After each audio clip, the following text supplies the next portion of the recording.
Hey guys, so this is going to be a very long video. This is not going to really be edited. It's just going to be me in my raw form. Might be a bit of yelling, might not be a bit of yelling. It's definitely going to be all over the place. When the patch notes dropped, me and my stream, we went over it together and I gave my opinion on everything. This is quite long. I did decide to talk about basically everything.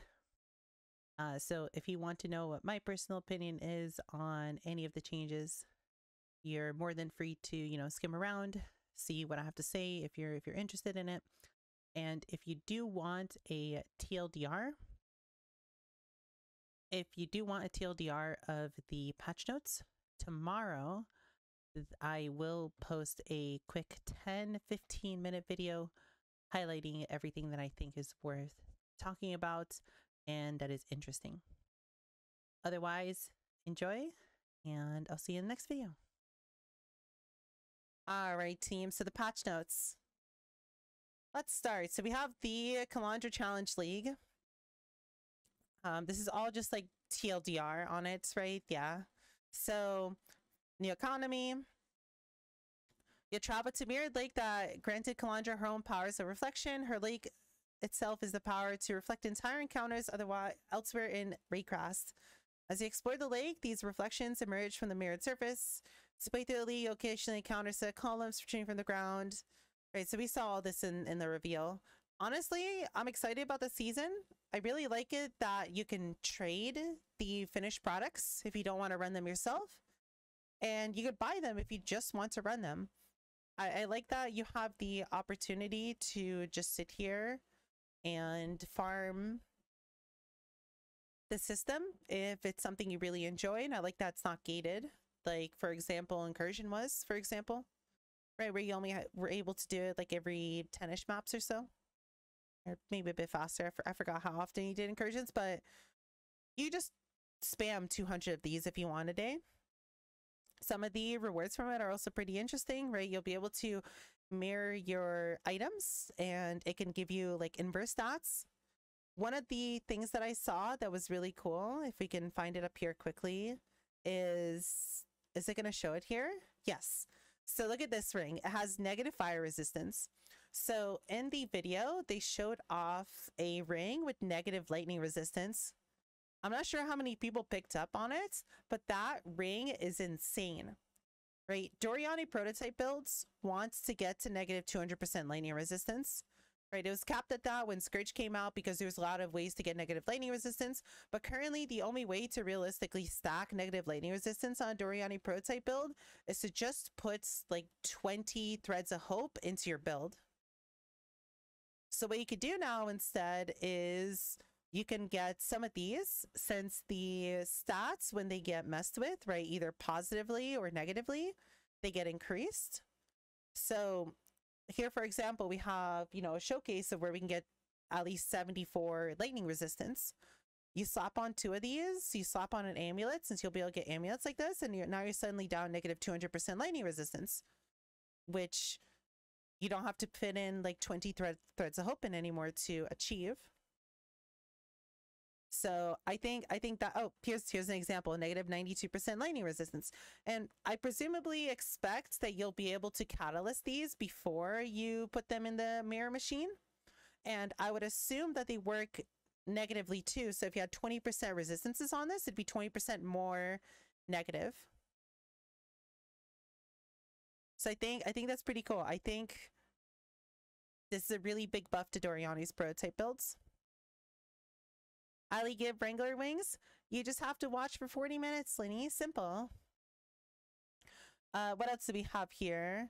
Right, new rare jewelry and all the changes to it. Yes. So this is effectively a season about making a synthesis-like map and then running it while also getting rewards from it from whatever mechanics you put in. And the main like crafting mechanic of the season is you can invert your jewelry, which I think is really cool. New content and features: add a new intelligence skill game, Galvanic Field, applies a buff boosting chance to shock. When you shock an enemy while you have this buff, creates a spherical field of energy attached to the shocked enemy for a duration. which will damage it and nearby enemies with beams of lightning. The strength of the field depends on the magnitude of shot afflicting the target when it is created. So I think we have those here if we scroll down. Yeah.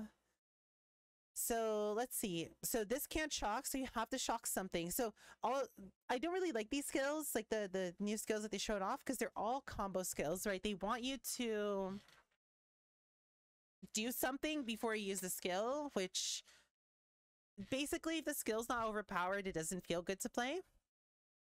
But if the skill is overpowered, then, you know, it's great.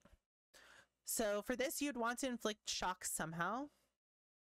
And I guess that is the same problem with impulses, right? You have to solve the impulses problem backwards. Where with impulses, you need to spread your shock so impulsa can explode them. While with this, you need to apply shock so you can actually do damage. So it's a 6 seconds sphere. Can you only have one? Maximum one field. Okay, so you're not going to be able to destroy the whole screen instantly with this. It does have chaining. How many chains is it? It does not say how many times it can chain in here, but like the rate at which it fires a beam is very quickly. If that beam can also hit the enemy that's on, that'd be great.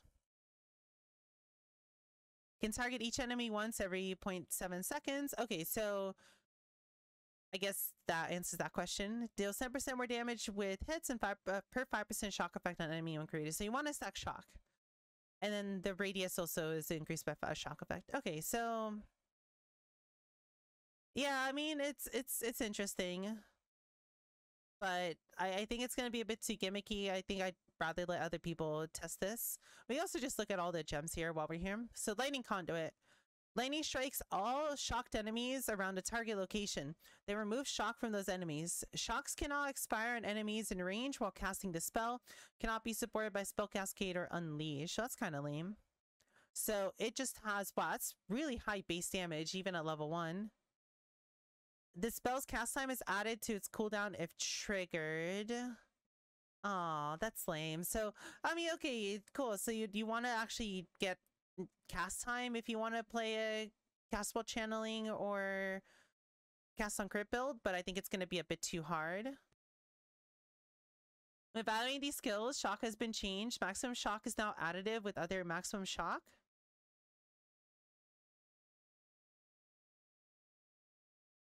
So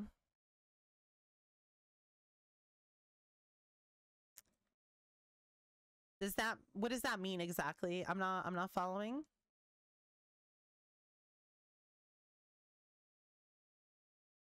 Does that mean, let's see. Okay, so he posted Voltraxic Rift.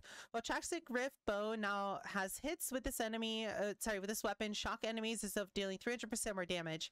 Instead of shock enemies as though dealing 300% more damage.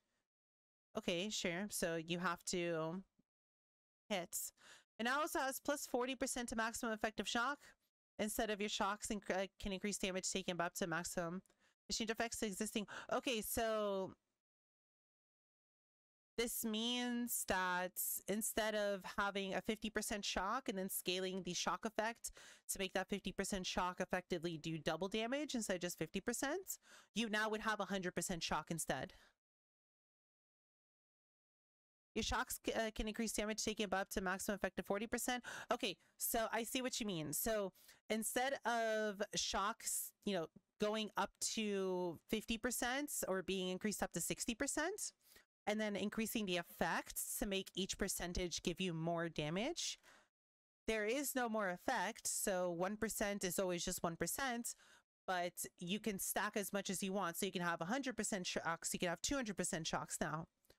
So these scale really fast off of that, right? If you have 100% shock with this skill, you get 200% more damage. That's pretty sick. And this already has some pretty high base damage for a level 1 skill. Interesting. Okay, so this will absolutely destroy bosses then. Damn, it has really good added damage too. Okay. Interesting way to look at it. So let's have the support, which is supposed to help with shocking. Support skills have 50% chance to shock. Support skills deal 25% less damage. Support skills shock as if dealing 500% more damage. Okay, so the idea here is to use overcharge and use some skill that really is already good at shocking, that has pretty decent high base damage, to inflict the massive shock. And then once you have your massive shock, you just spam lightning conduit. And then whatever you're hitting just dies. Interesting. Okay. And then the same would go for this, right? You would spam a way to shock, and then you would galvanic field. I think this combo feels a lot better than galvanic field as well. Maybe you want to combine all three of them together. Obviously, I mean, they're all, you know, released at the same time, so maybe they are designed to work together. Or, you know, they were made with each other in mind. And I guess, yeah, then you can't just rely. So, okay, you could possibly use lightning conduit as just a single spell for both clearing and single target. You could have skitterbots and just use the shock from that, as long as this has decent damage without the 10% more per 5, to just kill monsters with the skitterbots 15% shock, and just have some sort of explodey effects. You could also maybe, well, I guess, sorry, you wouldn't really be able to automatically trigger this, since, you know, it has a built-in line, the spell's cast time is added to cooldown if triggered. If you have enough cast speed, this might feel good, but it'd be kind of awkward to use on bosses. So yeah, I guess the ideal thing you do is you maybe hopefully just rely on some other way of shocking, and then you just spam this and some explodey effect that has good clear. And then on bosses, you want to find a way to inflict the omega shock, and then this should just kill the boss like instantly. Right, that's the idea here. And then I'm not a particular fan of galvanic field, just because I feel like it takes too much setup just for a clear skill. I think this would fit in well if you have Giga Shocks, right, as like an addition. So like you'd put out galvanic field and just lightning conduit, and that's interesting. And then lastly, we have a support gem, right, or a curse or mark, whatever you want to call it. It's not a main skill, right? We have Alchemist Mark. Curse a single enemy, granting flash charges when you hit them, and creating burning ground under them if your hits ignites them, and caustic ground if it poisons them. Damage modifiers that apply these ground effects. You can only have one mark at a time. Burning ground deals 20% of fire damage per second of the strongest ignited enemy. Caustic ground deals 60% of the chaos damage per second of the strongest poison on enemy. So this is effectively a mark that is good for ignite and poison builds. I think the flash charges are kind of nice, but it's 1 every 3 seconds. It's kind of whatever. It's kind of worthless in my opinion. Like on bosses, 1 every 3 seconds is going to really carry you. And like if you're playing a build that already, you know, stacks ways to get flash charges, you're not going to need this or really rely on this to get full uptime. So realistically, you're just going to slap this on and just use it for the caustic ground and the burning ground, just as an additional way to do more single target damage. Poison builds and ignite builds generally don't need help with clear speed, so like the burning ground, the caustic ground it drops isn't going to matter when you're zooming through a map. You're simply going to just look at this for the sake of a single target damage increase, which is interesting, right? Now that we have a mark, you, depending on how this is tuned and how hard this scales at level 20, this is going to be a competitor against just using Malevolence or just using Flammability or Despair, depending on, you know, how your build is put together. So I think this is simply just going to be down to a path of building question. There's nothing much to really talk about here other than, does this simply give you more single target damage than the other available curses? And if so, great. So you also, I guess you can also consider that you can mark on hit this, so you don't have to trigger it. And this also saves you from having to get like a Despair on hit ring, for example. So yeah, we'll have to see. It's just the path of building question. I'm not too interested in this. I'm interested in this though, Lightning Conduit. This has chance of being pretty insane. And yeah, that's all for the gems. I think they're all pretty interesting. Let's continue. Added 14 new unique items, including 1 designed by Ziz and 1 designed by a supporter. 15 new div cards. 12 were designed by supporters, 3 designed by winners. These have already all been released. A lot of them are really cool in my opinion. I think some of them are good. I think some of them are bad. Right, we have some really interesting cards. Like we have one for Stranglegrasp, which is the Blight Ravaged Amulets. We have one for Esquire. We have another Mage Blood one for a double corrupted one, which is a massive gamble because you can get a 2 Flask Mage Blood or you can get a 4 Flask Mage Blood. You never know. There's one for Cold Iron Points. I think a lot of people will be really happy about that, especially if it's really easy to farm early on. And it's like we have a few other ones that either interesting or like half decent / no one, you know, would really care too much about them, or they're just like too difficult to get, so you just kind of will sell them and not care about them until it's self-found. 5 new ring base types available in the Lake of Calandra. So they did show one of them off here. I think this is a really sick one to think about. The Dusk Ring, right? In the left ring slot gives you reduced skill effect duration. The right slot gives you increased. We talked about this a bit earlier. You really don't care about ring implicits too much. Like they're not too strong. Sure, if you're trying to min-max, you might care about them a bit more then. But usually when you're looking for a ring or you're buying a ring, you're making a ring, you really just care about what's on the ring itself. A lot of ring stats, a lot of prefixes and suffixes are very strong, but the implicits themselves, you don't really care about too much. You know, to the point where sacrificing a ring implicit for increased skill duration or reduced skill duration, if that is something your build really wants or needs, is massive, right? Like this is great for Blade Vortex. You might not necessarily need this later on as you get into season, but day one, you're going to want to get one of these.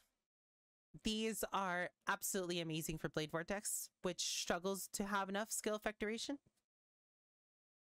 So if the other bases are anything like this, especially if they're shown later on, I think I'll be really happy with it. But if this is the only base they added this season for rings, this is already more than enough. Like this is a very nice niche item that I think adds a lot of value to the builds that do care about it. So it's a good addition.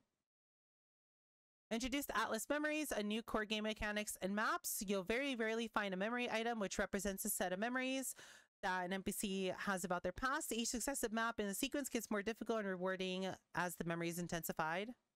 Chris said 5. He said 5 new base types. Yeah, no, sorry. I just meant like if they only added the Dusk Ring and nothing else, this is already good. So like no matter what the other 4 are, I'm already pretty happy with this. I think it's already a pretty healthy addition. So here are the memories.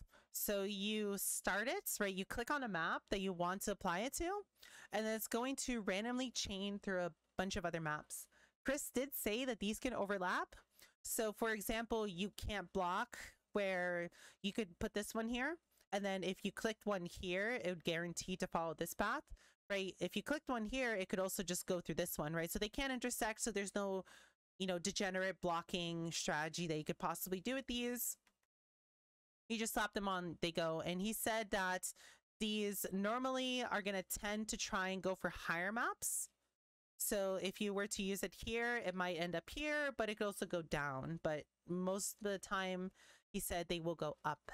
If we look at these that are here, so they are going to have a specific mechanic on them, and it's going to be substantially more juiced. Your Atlas also doesn't apply on these, so it doesn't really matter where your Atlas are, or sorry, where your Atlas is. And on live stream, they did say that they wanted these to feel pretty rewarding. So this one would give us Harbinger portals, and Harbies would drop additional shards. And then this one would make the whole map a massive breach. Areas contain additional large breach hands. Breach bosses have a chance to drop a breach zone. So they're basically gonna magnify a league mechanic and make it the primary goal. And then through some sort of scaling, once you do this one will be harder, this one will be harder, this one will be harder.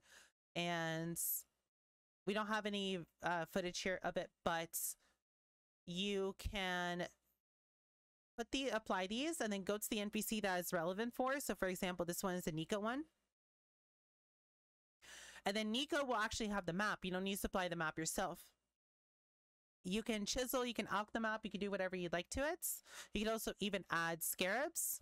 So you can juice these maps a bit further. From the video, they already seem pretty juicy, but it seems like you could do more.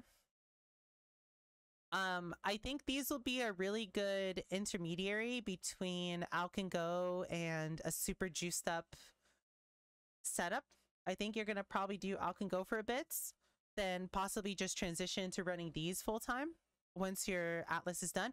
Nice thing is if you get these early, but Chris did say you're not going to really see these until like tier 14 maps, but you could, if you possibly get your hands on one of these early, and you have to click it on a map you've already done, but it could chain through maps you don't have completion for, and you can get completion that way. Right, especially if you like, you know, Al can corrupt the map that the NPC has, right? Then you get full completion. So this might be like a little niche way of getting completion if you don't want to go buy maps, right? Like you can put it in an area where you're missing a lot of maps and hopefully you change to them.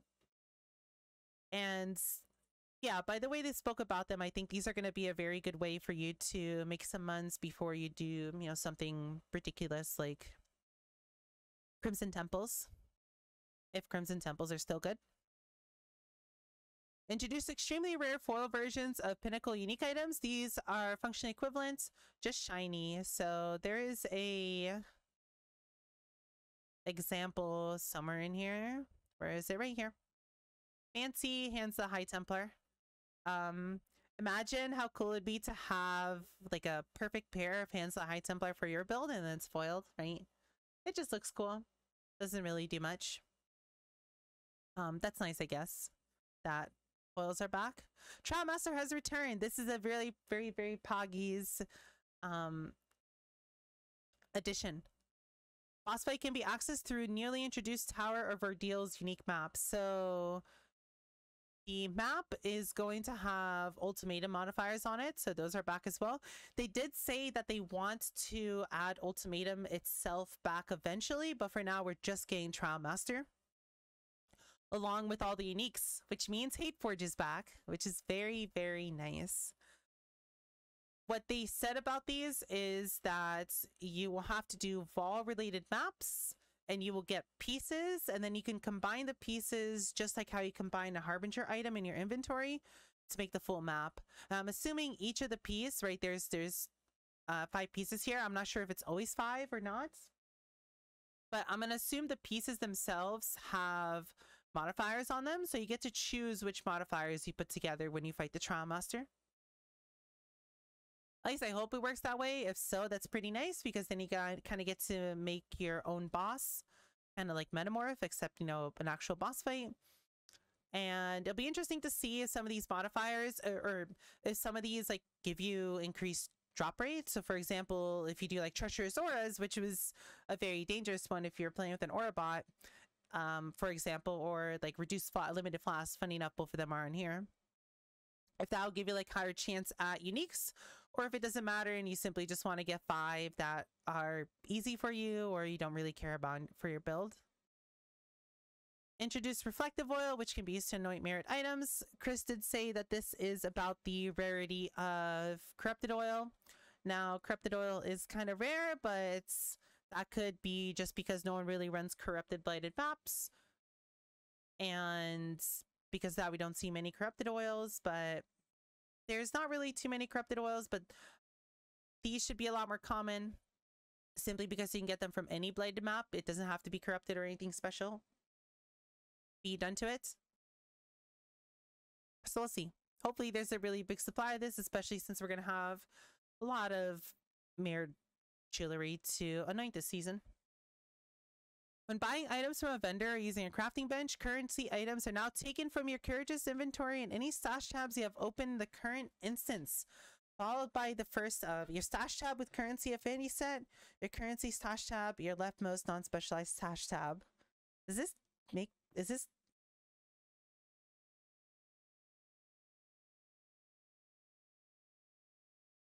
So they're just reshuffling the order in which currency is being taken. I don't think this actually changes anything. Continue to incrementally improve sound, artifacts, and environments. Cool. League content rewards. Oh no, here we go. Archnemesis. We are re-examining the role rare and magic monsters have in Path of Exile regarding how often you should encounter rare and magic monsters, how difficult they should be to kill, and how rewarding their death should be. Previous League's content Previously, the content made fights hard by spawning a lot of rare monsters, Abyss, Beyond. In some cases, Legion. 6 to 8 times the normal rate of rare monsters. Now that we have better mods available to make fights against rare monsters individually challenging, we've gone through the whole game and normalized the rate at which rare monsters are spawned. Some leagues had quite large reductions in spawn rate. You will encounter situations with dozens of rare monsters on screen at once anymore. When necessary, we have rebalanced rewards to compensate. In addition, Archnemesis modifiers have their rewards reviewed. Number of mods directly correlates to increased item bonuses. Powerful modifiers that show up on the 3rd and 4th mod slot use a new conversion system that stacks with the other drop bonuses and player item rarity and quantity. So they showed off a bit of this on live stream. For example, there was a modifier, I think it was Katava Touched, that made everything that dropped be a unique jewel instead. There's another one that made everything the rare monster dropped be maps, right? So some of the rare stuff that you barely saw last season, if you're going to see, it's going to give you a special reward, which may or may not be something pretty nice. I think they give examples down here. Lower the number of rare magical monsters encountered through various league encounters. Lower the number of rare monsters spawned in the Summit, Gardens, and Basilica map boss encounters. Lower the number of rare monsters spawned during any Malcolm. Okay, who cares about that? Oh, they nerfed Coward's Trial. Okay. Assembled metamorphs no longer summon minions at various life thresholds. What? Okay, this is a buff and a nerf. No, this is just a nerf. This makes metamorphs harder. I would arguably say almost every build loved this, because you got to just spam your flasks, burst the metamorph really fast, kill all the mobs, get your flask back, and just have your flask up the whole metamorph fight. Now you just have to fight the metamorph without that. That's, I mean, metamorph's already pretty hard to justify doing, as in, you know, like specifically devoting some of your Atlas tree for it, right, and specializing in it. So I think it's just going to make metamorphs even like less desirable unless you have a build that can absolutely just destroy them in 2 seconds. The ritual tribute from sacrificing rare monsters has been increased to compensate for the reduced number of monsters spawned. Oh, I mean, ritual still sucks, so that's not going to do much. The immune response Atlas notable passive skill now causes blight encounters in your maps to spawn 50% more non-unique monsters, previously 100%, and causes blight monsters in your maps to spawn 100% faster. Okay, so they just straight up nerfed immune response. So oil farming at the start of the season is a bit weaker now.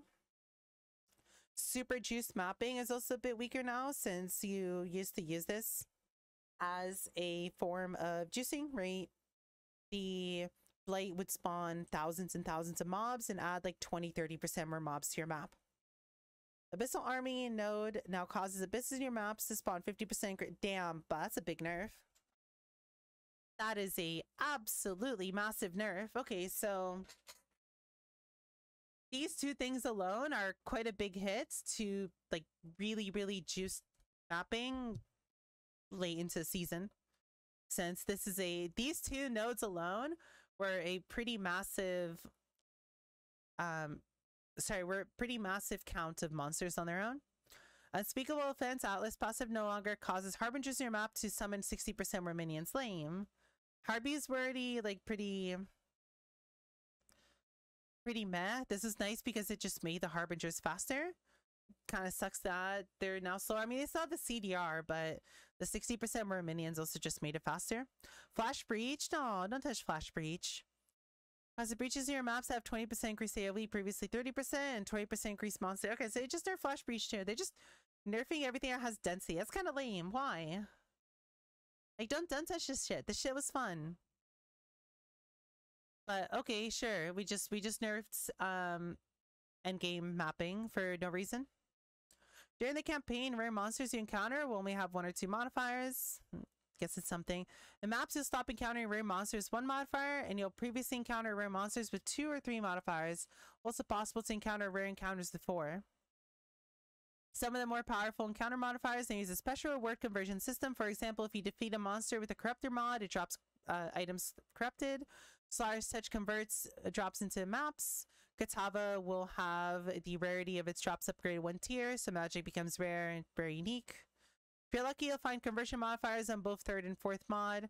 Cause them stack together if you kill a 4 mod rare monsters with both Entangler and Katava Touch. Its heavily juice drops also convert the jewels in rarity, so you just get a bunch of unique jewels. High amount of inherent item rarity that 4 mod monsters have. This may result in several unique jewels. Yeah. Value of Darkness Keystone has been removed as a result of the changes. That's lame. Shiva Conscious Keystone has taken up Valley of Darkness position. Oh, I hate that. So Shiva Consciousness is absolutely amazing for like the first 3-4 days this season. So it's kind of lame that they're moving it over to the right, which makes it a bit more difficult to pick up, but I guess that's okay. Yeah, I guess let's get the Atlas tree up so we can at least like talk about it while we're looking at it. I hope PoE Planner is a bit less laggy, but so if we want to quickly TLDR the changes, God, this is still super laggy. So TLDR changes, this loses the 60% more monsters. That kind of sucks. This, which gave you 100% more monsters, now 50% more monsters. That really sucks. Stream of Consciousness is being moved over here to the right where Valley of Darkness is. This is also kind of annoying because this is a very nice spot, and this is just being removed from the game. And what was the other change? I think the other Abyss node got also touched. So kind of lame. They're just nerfing all the juicing stuff. Oh, and of course, over here, immune response. Sorry, this one. Immune response got nerfed by 50%. Kinda sucks, but that's okay. We'll deal with it. Magic monsters have a restricted list of Archnemesis modifiers compared to rare monsters, but this list still includes many modifiers which can spawn threats external to the monsters themselves, such as ground effects or volatile orbs. These external threats can feel overwhelming, so they're basically removing all the on-death and like ground effects from blue monsters, which is amazing, considering we're going to see a lot less rare monsters, and since on-death effect and ground effects can't spawn on blue monsters anymore, that means we should not have a repeat of last season where the floor was lava 90% of the map. That's amazing. Thank you. You have toned down monsters that can spawn, modifiers that can spawn magic monsters, so that some of the stat-based bonuses aren't too spammy. All monsters in an instance that are the same or very similar will have the same modifiers, so basically all blues are the same now in a map. Let's see. So following monster modifiers can no longer appear on magic. So no Consecrator, no Flame Strider, no Frost Strider, no Storm Strider. So all the bullshit ground effects are gone. Corpse Detonator, Ice Prison, Mirror Image, monster effects can no longer appear in magics. Amazing. Magics with Storm Rider no longer trigger Lightning Mirage when hit. Thank you. We're not going to have to dodge Lightning Mirage 90% of each map anymore. Flame Strider no longer trigger Inferno Bolts, no longer trigger Snow Bolts, Delayed Reckoning. Assassin modifier no longer teleport to distant enemies when creating.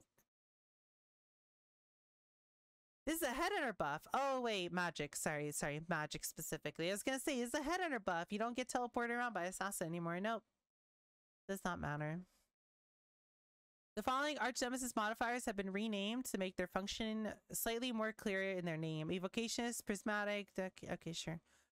Problem, monsters with block chance generally take small percentage of incoming damage when they block rather than no damage at all. To prevent blocking feeling too punishing to players. However, Archnemesis modifiers that grant block chance prevent 100% of block damage. Make monsters with Sentinel and Benevolent Guardian take 20% damage from hits. That's nice, yeah. Some Sentinel, Sentinel was very common in Sentinel, and some of these mobs just feel annoying to fight. They just never die. All right, here's the two big changes. So TLDR of this one, Beyond is now Scourge. Beyond has several issues. Firstly, the art was 8 years old. Secondly, the number of magic and rare monsters spawned was too much higher than the rest of the game. Provide gigantic amount of experience and items the players stacked it heavily. Yes, welcome to the core concept of juicing. And mostly irrelevant to everyone else. Yeah, it was kind of annoying if your build couldn't handle it. Numbers of rares spawned also caused problems with Archnemesis modifiers. Scourge have taken over the realm. The Beyond demons summoning monsters from beyond will now summon Scourge monsters and bosses. We have completely rebalanced the rate at which Beyond monsters and bosses spawn out. It's appropriate in modern PoE. Okay, so a lot more, right? Smile. The new Beyond monsters can now occasionally drop Scourge items. Tainted currency is back. Very pog you. Beyond portals now spawn. The deaths is very, very important because I think Beyond is dead. Oh, the details is very, very important. Okay, so let's see. Beyond portals now spawn Scourge demons instead of the old Beyond bandits. Demons are still divided into 3 factions, and only 1 faction will spawn in any single instance. I didn't know there were factions, but okay, sure.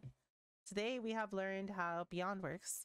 The base chance for a Beyond portal to spawn when you kill a monster is now fixed at 15%. That means that multiple sources of Beyond mechanic no longer stack. So how much Beyond could we have gotten this season? I think get like 12, let's just say like 12-ish% as a map roll. And then how much can you get on here? So it's the, where is it? Sorry, it's just this. So it's just 3%. So I guess we kind of were capped at 15% as it was. No, that's not true because it's Sextant mod. So we could have had like what?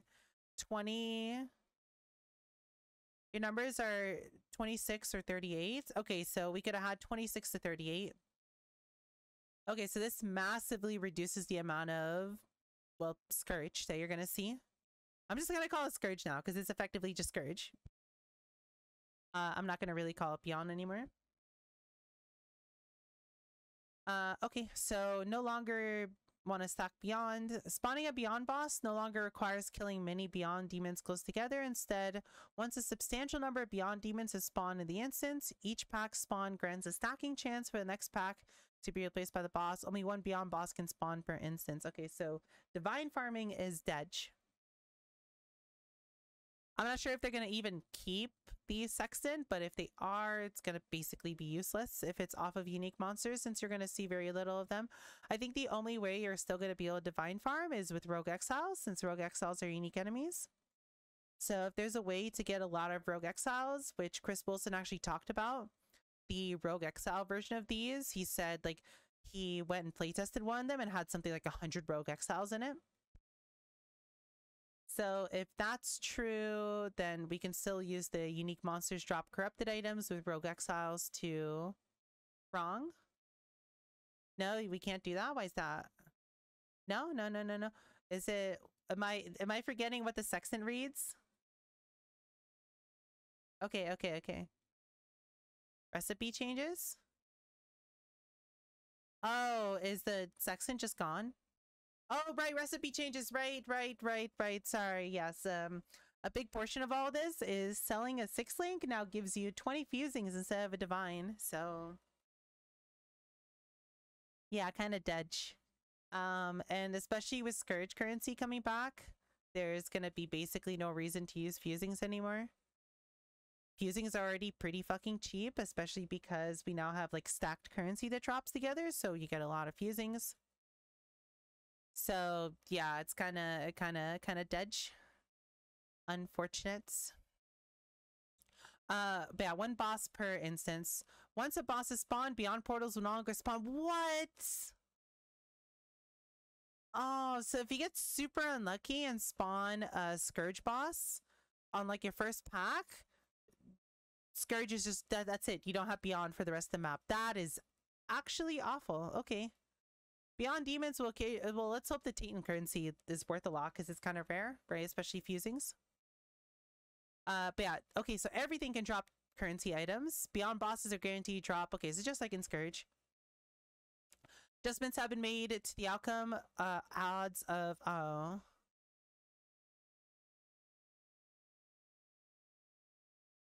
Okay, well, so they nerfed Orbs of Fusings, they've nerfed Jewelers, and they've nerfed Mythic Orbs.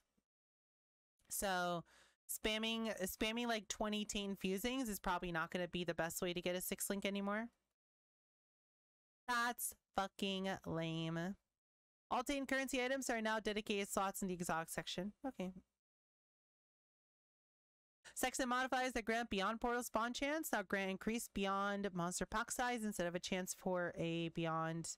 Okay, so maybe still using the Beyond Beyond Sextant doesn't suck. New Beyond monsters do not drop Scourge. I was actually going to ask about that. Like, does this mean we technically can get Scourge items again? The following changes have been made to the Atlas tree as a result. Fiendish Opulence, notable, now causes rare Beyond demons in your maps to drop additional basic currency item, previously a 25% chance. I mean, basic currency item usually kind of sucks, so that's kind of whatever.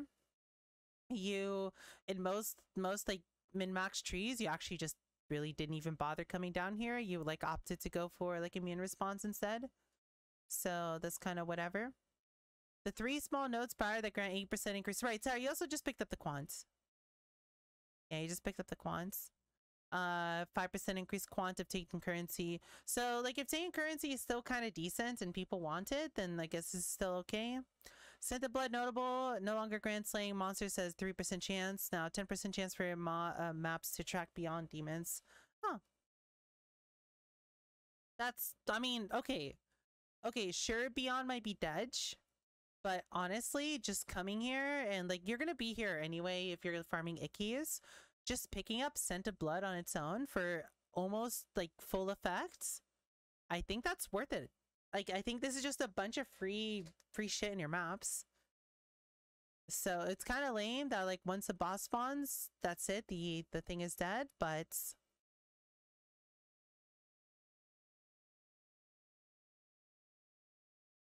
it's every, oh, did I?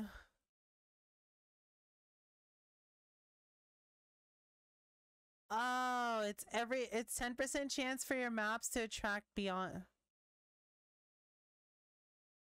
Oh, I see. Hi, Kyoden. How are you? We're just reading through the patch notes, being very disappointed by the beyond changes. Also, Brian, Trickster. Smile. Play Trickster. The new Trickster is broken. Absolutely broken.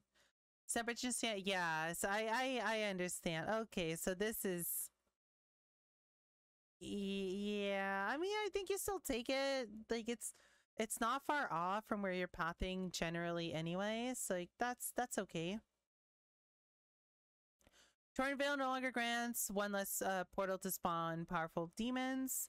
Beyond portals in your mouse have a 30% chance to spawn a unique boss. So I guess if you want to farm bosses, but I don't actually think you want to take this. Like I don't think you want a boss to spawn. I think you want to do everything you can to not spawn a boss. Small nodes have previously granted 5% chance for initial demon. Slaying enemies in your maps have 50% chance to spawn beyond portal. So I think you take these, the smallies. But okay, the 15% increased chance, does that maybe go over the cap? Or is that 15% of whatever we have? So if you have 10%, right, this is 1.5% extra. Right, I think that's how that works. So up to the cap. Well, sorry, no, you just want beyond. Sorry, I'm misunderstanding. So you just, if beyond is in your map now, there's a 15% chance. So this should go over the 15% chance. So yes, you want these. You want the 15% because this should go over the cap. Right? Sorry, there's no cap. It's just this is the baseline now. It's just always 15%. Okay, so if beyond juicing is still good, you're gonna have to pick these up, right, to increase the chance. It's effectively like percent beyond. Sure. Okay, I don't know, Randall. Maybe beyond is dead. Maybe it's not. I guess we'll have to play with it and see. I think a big part of is beyond good is honestly gonna be in the fusings, like how nerfed were tainted fusings made to accommodate for this. So we'll have to see, and like the density too, right? Like how many mobs are we getting? Like I think that's going to be a big part of it, is like, do we lose, how much density do we lose? But I feel like the investment to get beyond on your maps is kind of small. Like I think you can still take it as just like a passive thing. It's good if the currency is rare enough that it's valuable, but not too rare that you don't see it. Yeah, I think the team currency is going to carry it a lot. Okay, team, if you have not read anything on this, this is the single biggest change, and I want to kiss Boomer Wilson's forehead over this. This is fucking beautiful. Thank you. Thank you. Harvest has been reworked. There's no more crafts. You don't have to kill shit and then get a craft. Is it not gonna, it's not here? No, it's not here. Okay. So the TLDR, I'm gonna give you a TL. Okay, let's just read through it. I just read through it. Rather than being presented, I'm reading this with a smile on my face. Rather than being presented with a selection of crafting options that must be used immediately, you now receive itemized tradable life force of the appropriate color. This life force can be used later in your own time at the station in your hideout. Its crafting options are now priced in terms of the life force currency. So this means you're going to go into harvest, you're going to kill shit, you're going to get a currency, and then you can spend that currency on any craft you want, or you just sell it to people.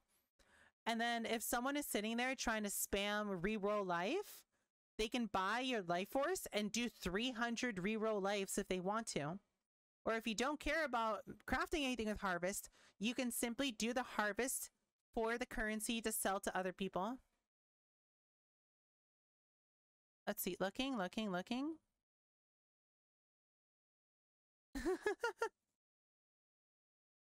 I like it.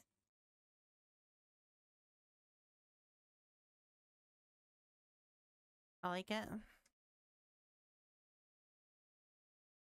Anyway. Google TFT. Oh, that's for TFT. I see. Yeah. Tier 4 bosses can now be encountered much more frequently and drop a key to fight a Shabi. She yields special life force that can be used for a specific set of crafts.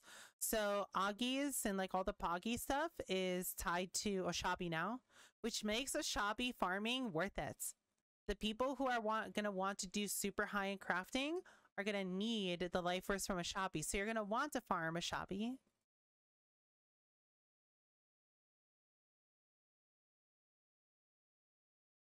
Sorry, we keep reading.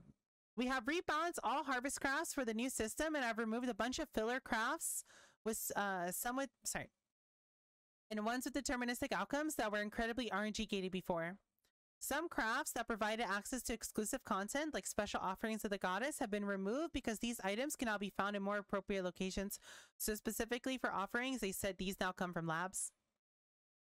The result of these changes is that when you complete a harvest, you aren't presented with 30 crafts, which must either be used immediately or unsafely traded to some player you found in a community Discord server. Fuck you, TFT. Also means that every bit of life force, except for bulk selling, every bit of life force you receive is going towards a craft you actually want to use on your items. When you're ready to use it, your interaction with the Sacred Grove is far more simpler as well. Just enter, pick your plots, defeat the monsters, and get on with your mapping. Like with Archnemesis and beyond, we have addressed the monster composition of Harvest Fight. Set doesn't contain too many rare monsters, and so it's appropriate difficulty for its rewards. In addition, the rewards for Harvest now scale with map quantity and pack size, incentivizing you to juice your maps. Previously, the crafts you received were not scaled up at all if you played a harder map. So the new meta team, and this is going to be part of juicing, is you take the harvest nodes and you do harvest in your juice map now because quant matters. I believe it's going to say it's in the details, but all the monsters, when you click on a plot to harvest it, spawn in waves. So you're not going to be rushed by 50 mobs at the same time. And it's not going to be 500 rare monsters. There's going to be like 1 or 2 rare monsters per plot. Which not only does it make actually fighting the harvest monsters easier, but also makes doing harvest just worth it. As someone who absolutely hates harvest, and I absolutely ignore it every chance I get, I'm going to do every single harvest I see now. It's just free money. It's just sitting there. You just kill a bunch of mobs and you just sell the items to people. You don't need to sell the crafts anymore, and that was the thing that made me not want to do harvest. Harvest monsters are no longer associated with specific crafting options and do not grant uses in crafting options on death. Instead, they drop life force. Life force is a tradable currency. Primal, Wild, Vivid, matching so the 3 colors. Life force can be used at station, which reworked. Works like the crafting bench. Every craft costs a certain amount of life force, can be used as many times as you like as long as you have necessary life force. Harvest bosses, including a Shabi, are now encountered more frequently. A Shabi no longer drops influence beachheads, dedication, gifts, lures, influence engineer, or faster lenses. She has a chance to drop crystallized life force, which can be used for a specific set of crafting options, so it's super good shit. Harvest crafting options have been overhauled, many rebalanced tweaks, while others have been removed or found new homes. Harvest crafting options currently stored in hoarder crafting stations will be deleted Dedication comes from lab. Infused beachheads now come from beachheads. Lures and infused orbs can no longer be obtained. That's good. I don't really think anyone cared about these. And lures were just used by bestiary abusers, so no one cares about them, if they even use them. Bumper crop node no longer grants Sacred Grove in your maps contains additional harvest, and now grants Sacred Grove in your maps a 50% chance to gain additional harvest. So they just nerfed this. So I guess that's fine, right? You're actually going to touch it now at least.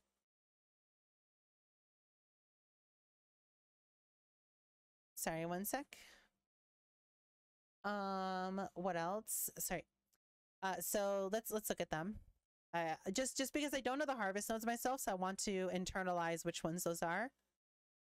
So this is bumper crop. So instead of guaranteed +1 plots, it's now 50% chance. I guess that's fine.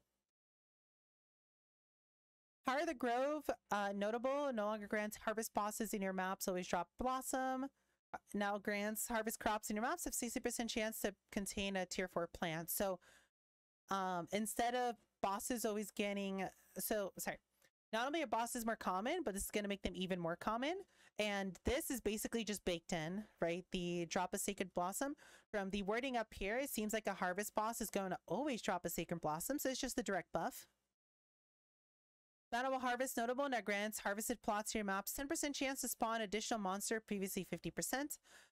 This might look like a really big nerf, but you also have to remember they're rebalancing everything. So in the context of how harvest works now, this is probably balanced and fair, right? Let's see. Small nodes that granted plants in your harvest have a 3% chance to grant additional option. Now provide monsters in your maps drop 3% increased quants. Sure, that's good. Harvest sexton modifiers that granted. Okay, so this is the important one. Plants harvesting your maps are more likely to contain less crafting. Has been replaced with a modifier that causes life force drop from monsters to be duplicated. Oh shit!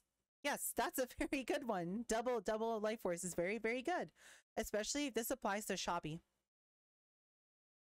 Like if you can somehow apply this on a Shabby, that's yes. Leo's Betrayal Research Safe. Okay, so sorry. The one that okay, sorry. I expected this one to be the one that guaranteed a specific color. So it seems like that sextant is still fine for specific color harvests. Well, the only one that's changed is this one for duplicate. I think duplicate's pretty good.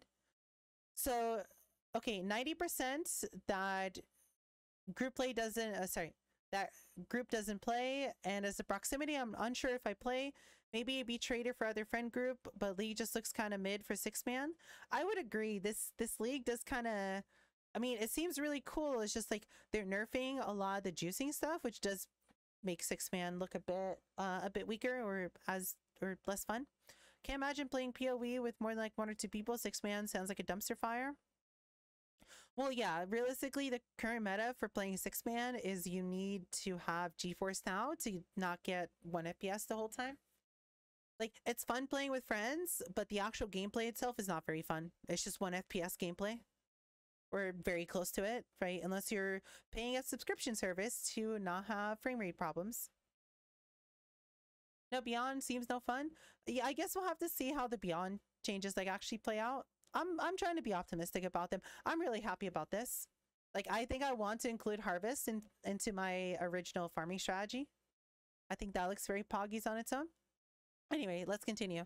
Leo's Betrayal Research Safe House crafting bench rewards have been replaced. They no longer randomize the numeric values of implicits, randomize the numeric values of modifiers item, or augment a rare item with new random modifier. Instead, they now reforge the colors of number of or links of between 50 times. Okay, so they changed it from basically being a divine orb to being reroll a bunch of times. Sure. It's an event set of a multiplier. True. Okay, fair. For group, it's not as good anymore. Exalted and Divine Orbs. Divine Orbs and Exalted Orbs actually have the same drop rate, but Exalted Orbs are worth so much more in trade because there's no easy vendor recipe for them and because they're consumed when you craft certain meta mods.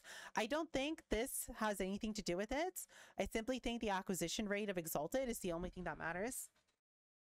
For example, if we look at Heist, where we got insane amounts of Exalted Orbs hit 17C each at one point. I guess at the same time, we didn't really have much of a use for chaos. The map mods during heist sucked. So that didn't really eat into the chaos reserve, right? Which made chaos be worth a lot more since you had so much, sorry, which like inflated the price of chaos orbs. I think a really big part of why exalted orbs hit like 17C each was simply because the rate at which they're being introduced into the game tanked their price, right? The reason they're so expensive is mostly the rarity. I don't really think this matters because not many people really touch meta mods. Sure, there's some crafters that probably int hundreds and hundreds of exalts into meta mods per day. Obviously, you know, they make that back as well, but I think a very small portion of the community uses a very large portion of exalted orbs in crafting, while a decent chunk of the community uses a few here and there for a few crafts, right? It's not very common, but I don't really think this is that big of a sink of exalted orbs. Exalts was a bounce back shortly after. That's true. That's true. They did. But I want to say a really big portion of the exalted price is just the fact that you can't get them like divines, right? Like with divines, like with our Crimson Temple strategy this season, we were getting like 13 divine orbs a map. Imagine if you got 13 exalted orbs a map. Now, you know, multiply that by, you know, a few hundred people also doing the strategy at the same time, suddenly exalts aren't worth shit. Right? The reason we can farm, you know, 10 to 15 divine orbs a map and divine orbs are still worth just as much as they always are, if not more, is because you have a good use case for them, right? Not only are they not rare, but they're also being consumed basically at the rate that they're being ingested into the economy simply because of Timeless Jewels reroll. Suffixes cannot be changed. Reforge X is a pretty common crafting method, I guess, but like it's not like you're spamming it, right? Like not the average person isn't like spamming, you know, bows with that or wands or whatever you're crafting with it, while, you know, the average user might use it maybe once or twice in a season. So it's not like you're dumping them with like divine orbs where I can happily buy 100 divine orbs, click them on my timeless jewel and not really care. While at the same time, by the time I did that and looked at all the rolls on my timeless jewel, 100 more divine orbs were generated, you know, very quickly by someone. So I feel like a bunch of this is simply just how easy divine orbs were to get. If you didn't have to deal with TFT, it would legit burn through those. Okay, fair enough. But my point is, like, I feel like a lot of this is due to the rarity. But anyway, let's continue. These two currency items, we would actually prefer the Divine Orb effect to be rare, so that unique items with good rolls matter more. Sure, I guess. Sure, but like if you're super rich, you're not going to really care about this too much unless you make them super rare, which I guess you are by making Divine Orb farming kind of gone.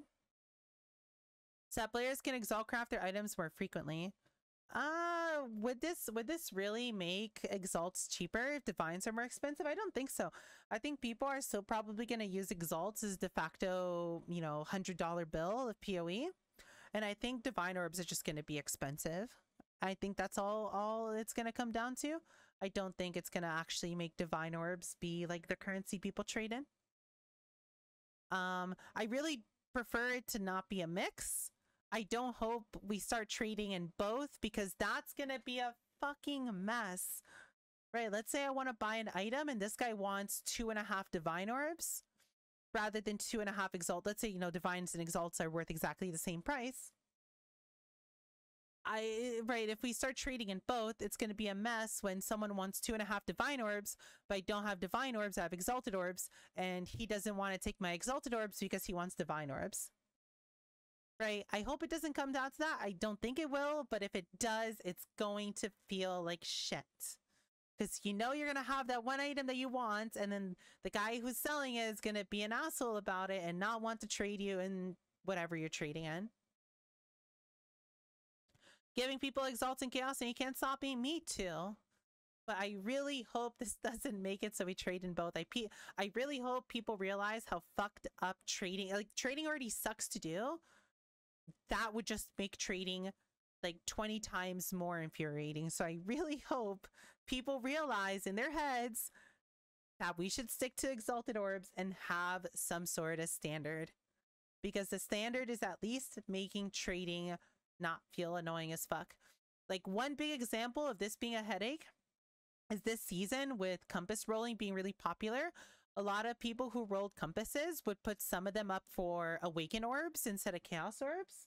And that's really fucking annoying, because if I want to buy your Beyond Compass, I don't want to trade you 23 Awakened Sextants for it. I just want to give you the Chaos because I have Chaos, because that's the common trading currency.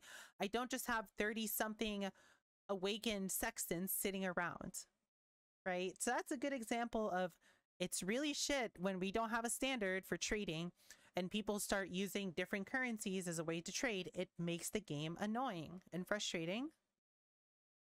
Most people are accustomed to Chaos and Exalts. I mean, they always took... Did they take Chaos? Okay. Well, the point is, I hope we stick to a standard. We're making 2 changes now in practice. Firstly, we're changing the cost of crafting meta mods so that they cost Divine Orbs rather than Exalted Orbs. Secondly, we're changing 6-link Vendor to grant 20 fusings. So basically, it's like no point to Vendor. 6-link 20 fusings is nothing. Like, this is useless. So yeah, they're just changing all the meta crafts, right? Prefixes, suffixes, multi-mod are now 2 divines instead of 3x. Can't roll, right? They're just all Divine Orbs now. Failed mods that had an Exalted Orb now use that use a Divine now have X or C.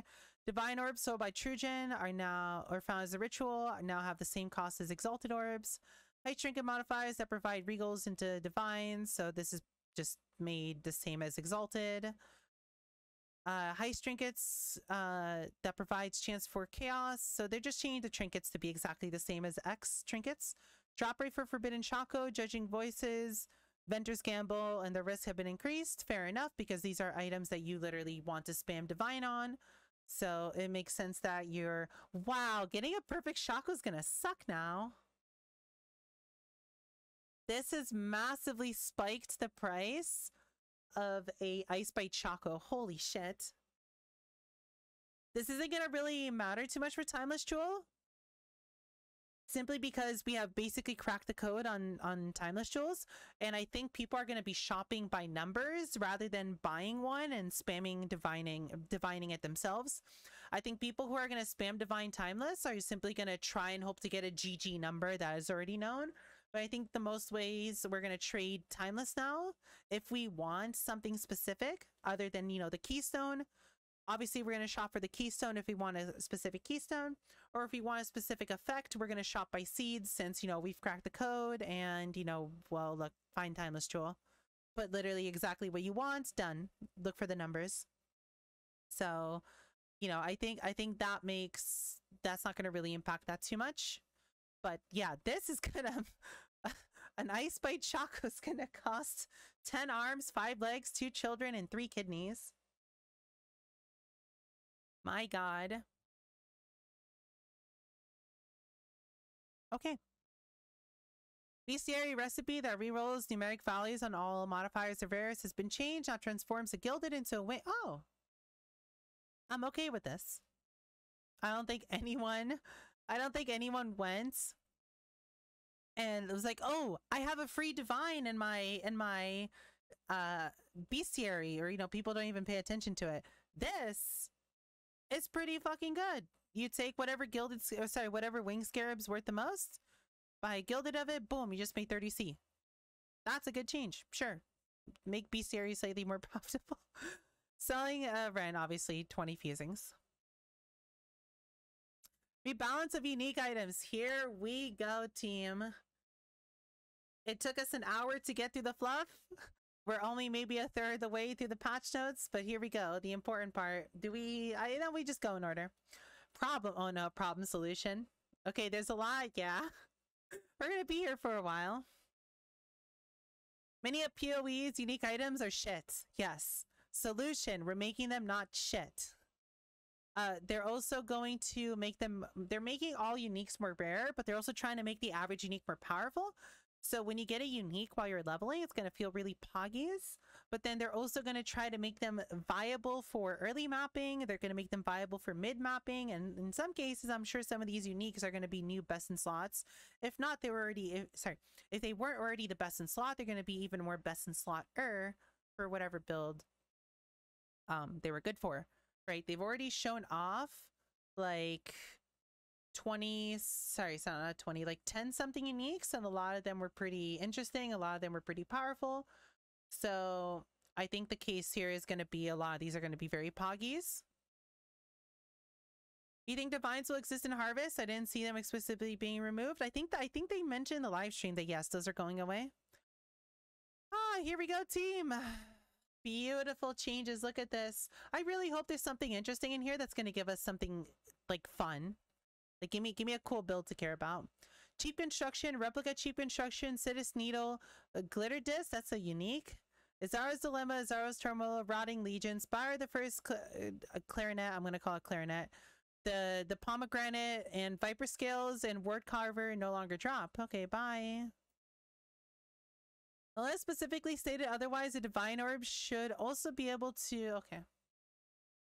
Read Faded Uniques? Okay, Faded Uniques first, sure.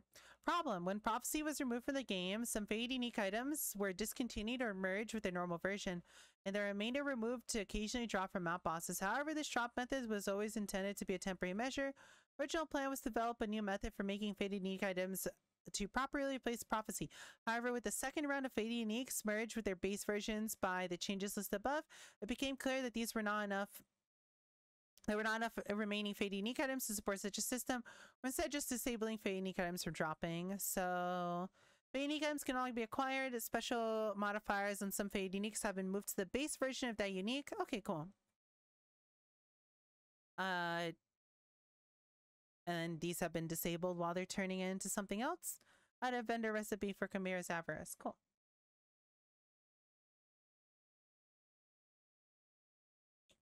Oh, a bit more here. Oh no. Defense up balance. Okay, it's going to be some spicy reading. As a result of this, Faded Unique Atlas passive cluster, okay, so it's being changed, has been removed and replaced with skills that make it more likely to find specific master. Oh, nice. Beta Conflict Atlas passive and the 3 passive have been removed. Spoils of War notable passive and the 3 have been removed. Add a new Atlas notable mining partnership causes randomly encountered masters in your maps to have a 100% chance to be Nico. Nice. Holy shit, that's pretty good. There's a Yoon one. Nice. And there's an Alpha one. Massive change. Absolutely massive change. This makes farming Alpha missions even easier. Thank you. Yes. Sick. As someone who has done a lot of juice mapping last season and has gone from absolutely hating Alpha to absolutely loving Alpha, I'm happy. This is a good change. This is a good change. I like this. Cool. All right. Unique time. All right. Alberon's Warpath. How do we want to do this? I guess we open every single one in Pui, sorry, not in Pui, in here and look at them. Well, first one's first is Alberon's Warpath, which is open it right here. So we'll look at them like this too. Alberon's Warpath no longer has +1 max skellies. Instead, it now causes your skeleton warriors to be permanent. And now also this is my dream, to have permanent skellies. So does this mean they follow you? Or sorry, they listen to you, so that means you can convocate them? If so, that's poggies.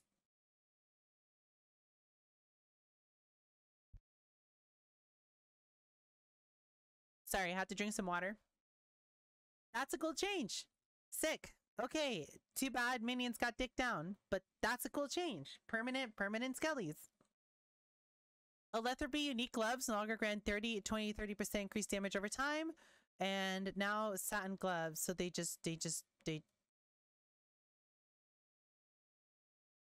what why? What why? Why did we just randomly nerf a pair of gloves that no one uses? Oh, okay. Are these used? Okay, sure. We nerfed a unique. All right. Ambush charge unique body armor no longer grants a endurance charge when you take a crit. Share endurance charges nearby party members or regenerate 2% life. Okay, so it's not a good budget animated guardian chestplate anymore. It instead has gain up to maximum endurance charge when you take a crit strike. Your nearby party members' maximum endurance charges are equal to yours.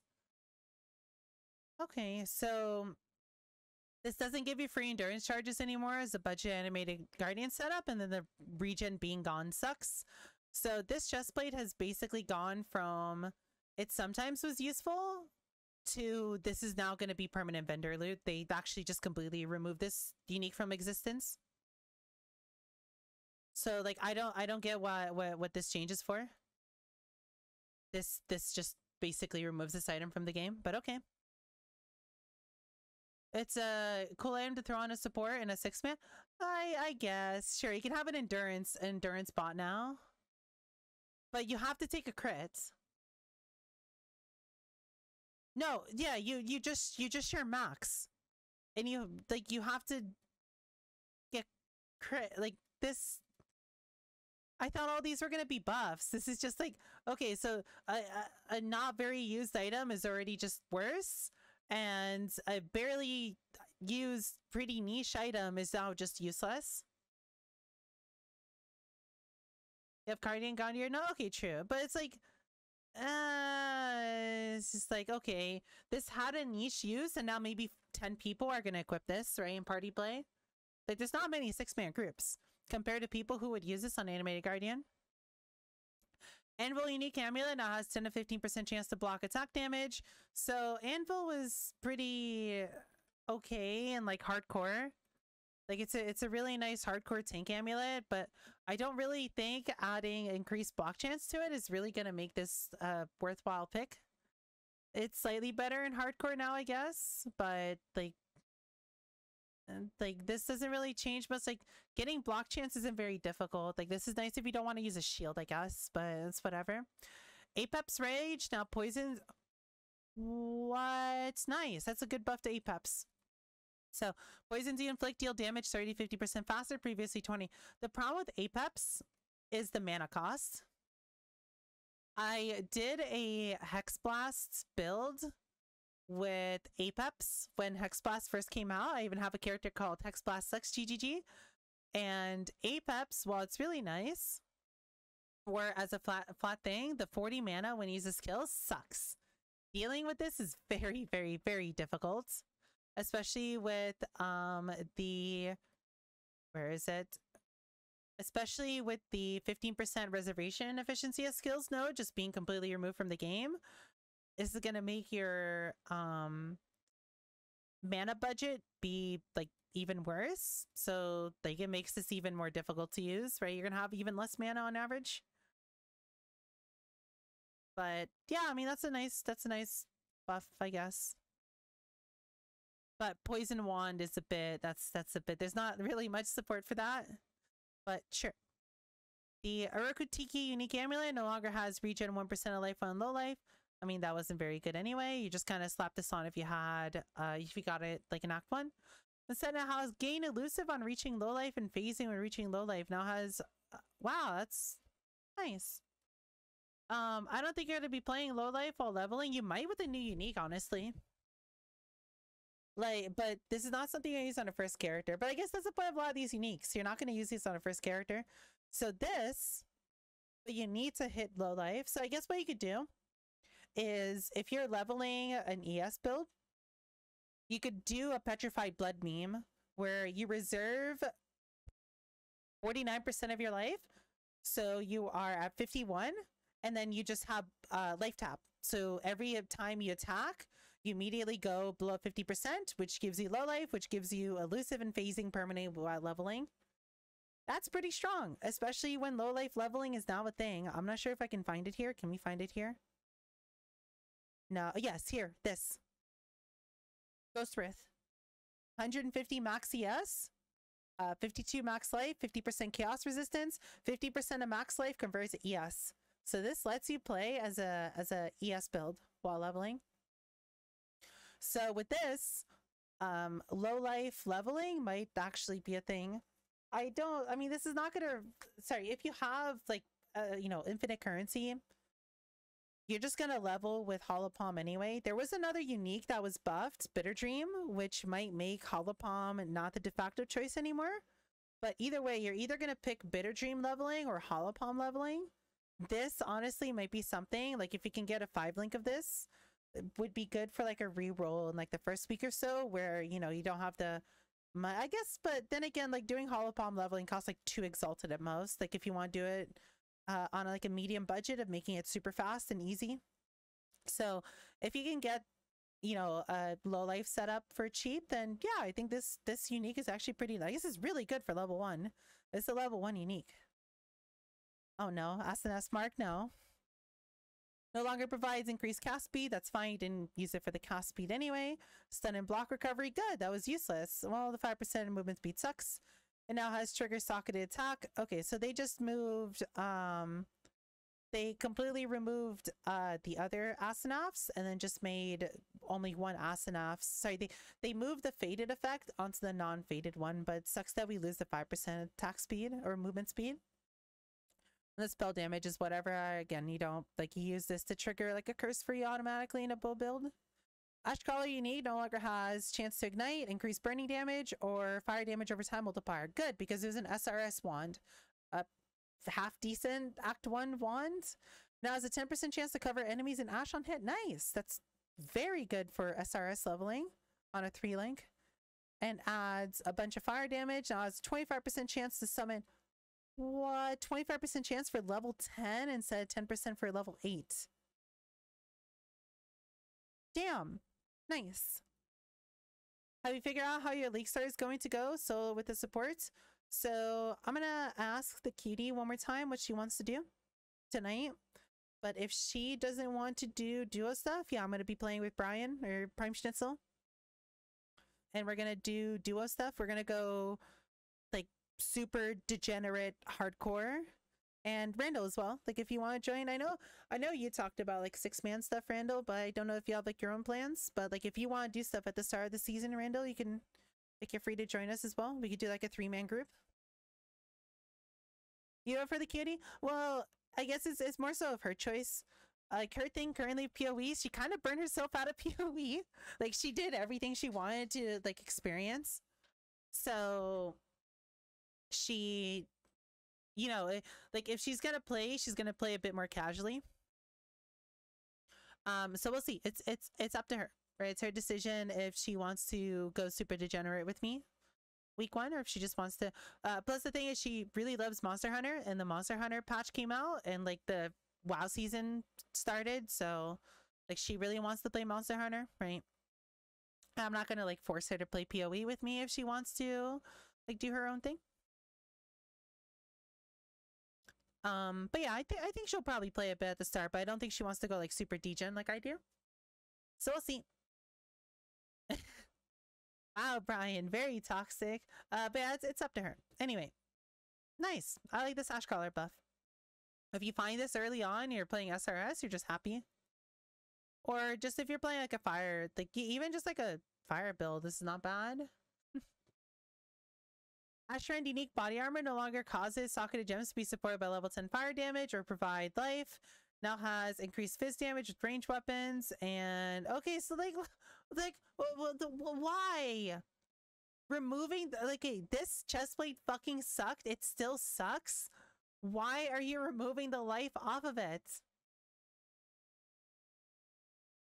Like, sure, minus 30 to minus 60 is pretty good, but isn't this like a level 20 unique? So, like, by the time you would even possibly get this, that's not relevant.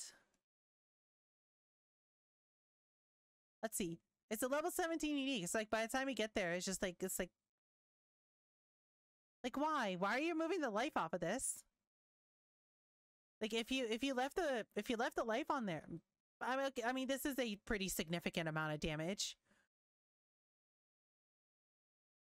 Especially early on. So like if you like past your first character, you're never gonna not level with a tabula or Ghost Writhe, whatever the fuck it's called. So like this is just like a why, like why? Beast for Astral Unique Body Armor no longer has 10 to 25 ES, now has 120, 160 ES. So they buffed ES slightly. 10% increased damage taken, previously 5%, and 50 to 100% increased ES recovery rate. But okay, so ES recovery rate is a stat that fucking sucks. What else does this even have on it that makes it relevant? Bit of spell damage, so they're moving the flat ES on it. AoE, like, okay, but like, why are you gonna intentionally put a chest plate on that makes you take 10% increased damage? That's so stupid. Like, no, like, these, I'm sorry, if you double these numbers, if you make this 240 to 200, sorry, 320 ES, what the fuck am I saying? Sorry. Yes, those are numbers.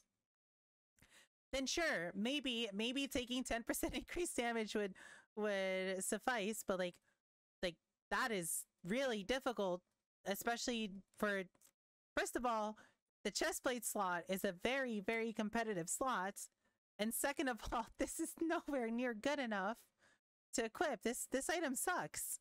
They're just making it worse. Or if they just remove this, like if they double this number, the percents, to make it a really, really, really high ES chestplate with a big downside, or they just straight up remove this, and sure, maybe this is a 4-link, it's a 5-link, but it's just like, I'm sorry, this compared to just like a rare item sucks. This is one of the winners. Bitter Dream now has everything at level 15 with added cold damage going from 10 to 15. This is amazing. So some builds were already using the old Bitter Dream through to like yellow maps until they found a decent weapon. You can easily take this to red maps now, especially if you're playing cold dots, which don't really cast too often, right? Because the biggest problem with this is level 15 gems are going to make the mana multiplier be substantially higher, but you're going to get a lot more damage. So here's your options. You can either run Unleash, right? So you have a 6-link, right? Because Bitter Dream is just a 6-link. You know, just a weapon as a 6-link. So your options are, you either just put your gem in here and you just run, you know, effectively a 7-link. Inspiration is going to help a bit, but it's still going to be really heavy on the mana. And you just run a 7-link weapon, and then you can run whatever chestplate you'd like. Or you put 2 spells in here and you have 2 6-links in a weapon, and then you run like whatever chestplate you want again. Or you put sorry, what's the word I'm looking for? You cold converts with the new gloves. Where are they? They're down here. Where are they? I'm sorry, I'm blanking.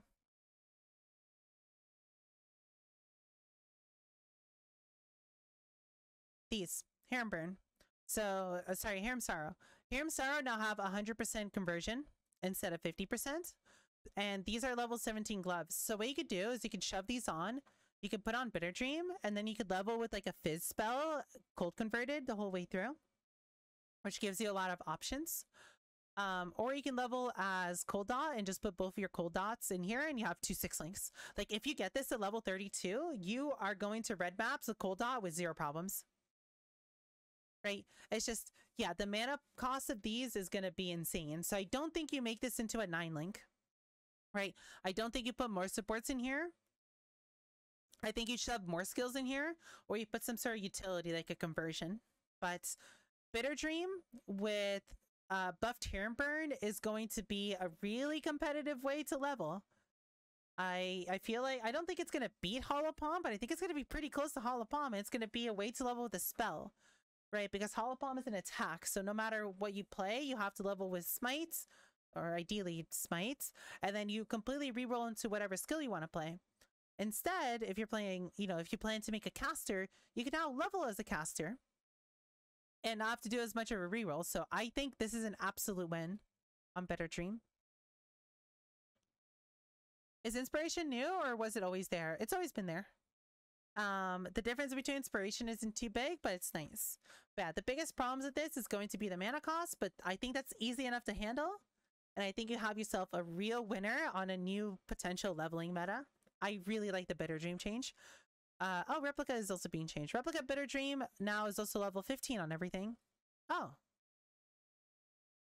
Well, what does Replica Bitter Dream give? Elemental Penetration, Immolate, Unbound Ailments, Ice Bites, Inspiration, Innervate. So this is kind of all over the place, right? It does have Elemental Penetration, so it makes sense. So Immolate is an Ignite support. Ice Bite is a Frenzy Charge cold damage support. And Innervate is a lightning flat damage on shock. So this is kind of awkward. Perfect for your LE hits Scepter. This is awkward. And it's a replica, so you're not going to get this early on. So it's just, yeah. It's just like the item's just awkward. Maybe someone will find a use for it now that it's all level 15s, but yeah, it kind of sucks. Blackheart Unique Ring no longer provides 5% increased global damage or 30 life. It now adds a bunch of flat chaos to attacks or substantially higher and causes you to generate 10 to 50. Wow. Honestly, okay, so Blackheart is like one of the most common Act 1 uniques in the game. If you got this, you were kind of mad. Like if you're a physical build, sure, you're kind of happy because it's half decent because it was a Iron Ring. But nice, that's a lot of flat chaos. This is really good for Caustic Arrow or any chaos damage, chaos attack build. Damn. Wait, this is the new leveling meta for Hollow Palm. So what you do with Hollow Palm is you have to play something to level 12. I prefer playing Caustic Arrow. You slap onto Blackhearts. You can play... Sorry, so the biggest problem with Hollow Palm leveling is if you're playing a Scion, you have to go until Act 2. And Caustic Arrow kind of starts sucking once you kill Merville. If you slap on 2 of these, you're going to have 0 problems getting a Scion to the point where they can play Hollow Palm. That's a good change. And then if you just get this while you're leveling, like if you get this at League Start, having 10 to 15 life per second is kind of sick. Like that's a lot of life per second. Remember in Act 1 and Act 2, you have like 200 health. So this is like 5% regen per second. That's actually really good. Blood of Corruption Unique Amulet now has a level requirement level 5 instead of level 20. So Blood of Corruption was the brick. Yes, this is the brick of Tier Purity. That's literally changes nothing because Vol Orbs are super rare and super necessary at League Start. So the fact that this is now usable at level 5 actually does not matter. This is still a shit item. You're never going to use this over Karui Word. This is drop disabled as well, so you have to create this item. And you're never going to create this item. Ever. So this change is meaningless. Bramblejack. Oh no. No longer adds fizz damage. Now has whatever. Has more life. Nice. And 1000% of melee physical damage taken reflected to attacker.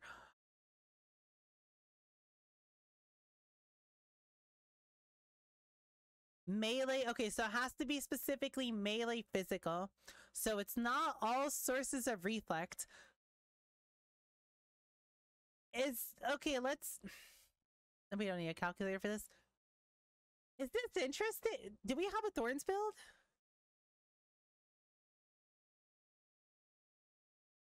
So let's see. Ideally, there were some changes up here as well. If we do reflects. Did we? I guess we missed it, but like there's a few reflex here, but the problem is like the reflex are. Wait a second, this is changed into a reflect item. Wait a second, that's Poggies. Yeah, it's cold. I don't think there's many sources of fizz reflect though. Whoa, whoa, whoa! Reflex 1,000 to 10,000 fizz. So if increased by 1,000%, this is 10,000 to 1,000,000.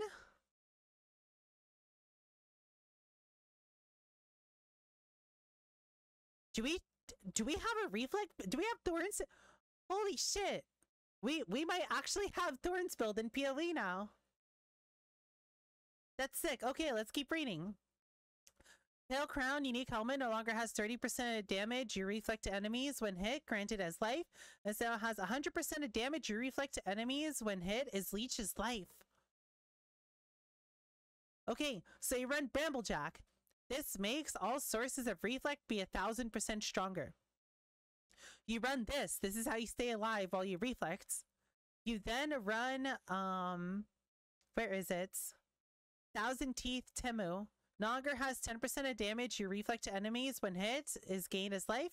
Now reflects 1000 to 10,000 fizz damage to attacks on blocks. Has a 10% chance to block. So you can now go a max block reflect build. Holy shit, what else does Thousand Teeth Temu have on it? Hi Kami, how are you? I am currently amazed that there is a reflect build in the game now. So what does it have? Okay, so it just has like kind of whatever stats. So you won't be able to get a max block shield, but okay, this. Okay, so attackers. So you can't, this isn't that good. Because there's no spell reflect. And a lot of this time you're taking spells. It's actually kind of difficult to get hit by an attack. So, I mean, okay, this might be really interesting to see if it does really good on bosses. If you can scale the reflect to a lot. Sick. I am so surprised they added reflect. One sec, there's something down here. We're gonna go look down here. Monsters are now unable to evade reflected damage. Oh. So they added support for reflect. There are a bunch of uniques that they have not shown yet. There's no way that they make this change without adding more reflex support. I think there's going to be a Thorns build this season, and I think one of the uniques they haven't shown off yet is going to cause that Thorns build to work. Oh, that's cool as fuck. The Brine Crown unique helmet no longer has 60% increased mana regeneration rate while stationary, plus 30 to 50 cold resistance, or 5% cold damage taken. Now has plus 3 max cold. Oh. Oh, so that's the oh, that is not the item I thought about. Okay. A bunch of life, can't be frozen. Oh, I know what helmet this is. Whoa, that's really good. Yeah, you can consider using this in an Aegis build because look, it gives ES, it gives armor. It gives it can't be frozen, which is really nice. This can slot into a Aegis build really nicely. Oh, this completely makes up for the melding nerf. Yes. If you run this helmet, which is actually a pretty decent helmet, it's a really tanky helmet, it gives you ES, which is important. But just slapping this on gives you how much does my broken crown give in ES? Because it's an ES helmet, right? This gives me 600 ES, so this is 186 less. So this is like what? Like 400 something ES. That's really good for one item. Yeah. So this having plus 3 max on it is, yeah, this is, you might actually consider using this in all Aegis builds. I guess like these parts suck losing this, but I think honestly that's okay. The can't be frozen and then the life and the ES make up for it, and the plus 3 max, that's a good change. This is interesting to think about. Bringer of Rain unique helmet now has socketed gems are supported by level 30 melee fizz damage, faster attacks, and blind. Previously all level 18, and now has 2 to 300 life instead of 2 to 220. Huh. Interesting. I still don't. So this helmet stops you from being able to use a body armor. Maybe this is not worth using, but like giving up a body armor sucks, especially a crafted one. Wrist wrap unique body armor no longer has 5% movement speed, 10% increased attack speed, now has 1% damage for 15 dex. What? So we have another option for a dex stacking chestplate. Right, so before our only option was to use wild wrap. We can now also use brisk wrap. So these are our two options for a... Oh, and this already had 15% dex on it too. Oh, sorry. I'm a fucking... Right. is the faded version of Briscrap. They're removing this and they're putting that on here. Okay, I'll stop talking now. Orin's Leaf now has +5 socketed movement gems, previously +2, and 100% increased damage with movement skills, previously 50 at most. So I saw a bit of theory crafting on this before. People are thinking with this that Frostblink Ignite might be a very strong build. Frostblink Ignite with Bronze Leaf was already very decent. So it was like a B tier build. But getting 3 extra levels on Frostblink is massive. Each level on a skill scales it very quickly. And since we're an Ignite build and since Frostblink gains a lot of flat damage per level, this makes your Ignites a lot bigger. So this makes Ignite Frostblink something I would like to try next season, and something that looks potentially very decent. Flicker, you wouldn't really use this in Flicker because Flicker's an attack, and attacks don't really like increased gem levels. They don't scale as good off of them. So I think you would still just run whatever you run previously. I think it's like just like a Squire setup into a Shaco once you get your Shaco. I think I don't know what early Flicker does. Maybe they do use this chestplate. I don't know anything about early Flicker, but you wouldn't use this as an endgame Flicker solution though, since plus gem levels don't really do much for an attack. Chalice of Horror's unique shield no longer has +5 chance to block, bunch of life, or 1% leeches life against cursed enemies. 20% chance to block attack damage from cursed enemies. Inflict decay on enemies you curse with Hex or Mark skills. Ah. Now that Shaco's harder to perfect. Oh, that's true. Well, okay, so I guess if Shaco's hard to get, then you just go to a Squire, I think. I think you just go back to running Squire, and then yeah. I'm not sure, but I think that's what they would do until you can get a Shaco. What is a level 20 decay? Okay, so nope, this sucks. It looks decent. So people played decay builds with Shaco. It was a meme. It was kind of half decent, but the only reason you did that is because you can get level 32 decay, which made this number actually be decent. The problem with decay is it's very difficult to scale. So realistically, like, this is good if you're playing like a dot builds. If you want to look at Chalice, right? I don't think like the shield is, because here's the thing. Why would you use this over Aegis? Like, this is cool. It gives you a bunch of damage, like especially if you're playing a dot build. This is nice because you're already scaling dots anyway. But like if you're first off, if you're on the right side, you could just use some, like, okay, sorry. It's hard to put my thoughts together. This isn't better than Aegis. It never will be better than Aegis. And a crafted shield is probably better. I guess it's nice if you get it as a drop to use it for a little bit, but this is not something you'd actually consider wanting to put in your build. Like, I don't think this is good enough. Because it's not even a level 20 decay.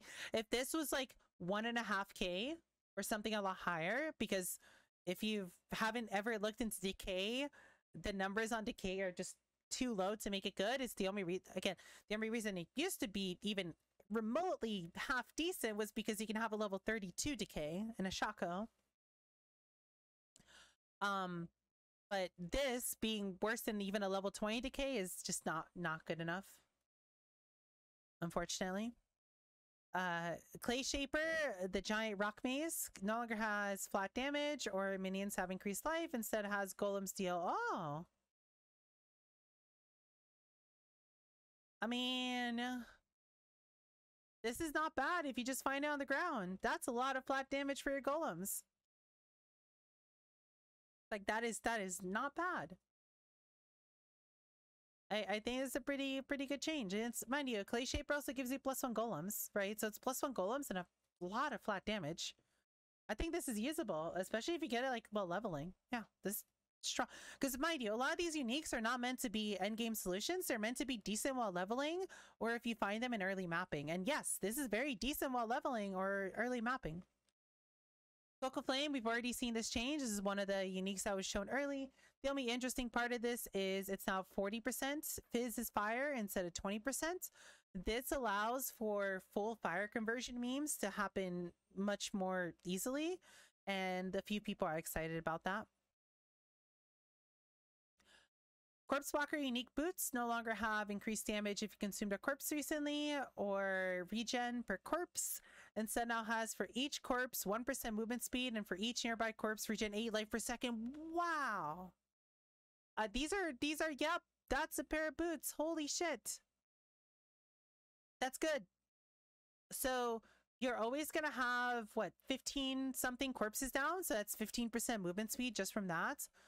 The builds that wanted to use Corpse Walker had to use it simply for the corpses, right? It was just a mandatory portion of their build.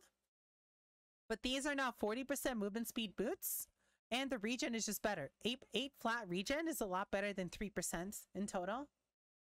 So if you're a build that's using Corpse Walker, you're just happy. That's a good change. The Covenant body armor no longer has socketed gems. Oh no. No longer has socketed gems cost and reserve life instead of mana. Instead now has socketed gems are supported by level 29 added. Oh no. And skills gain a bit. This means you can't put auras in it, right? This is a complete nerf to day 1 aura bots.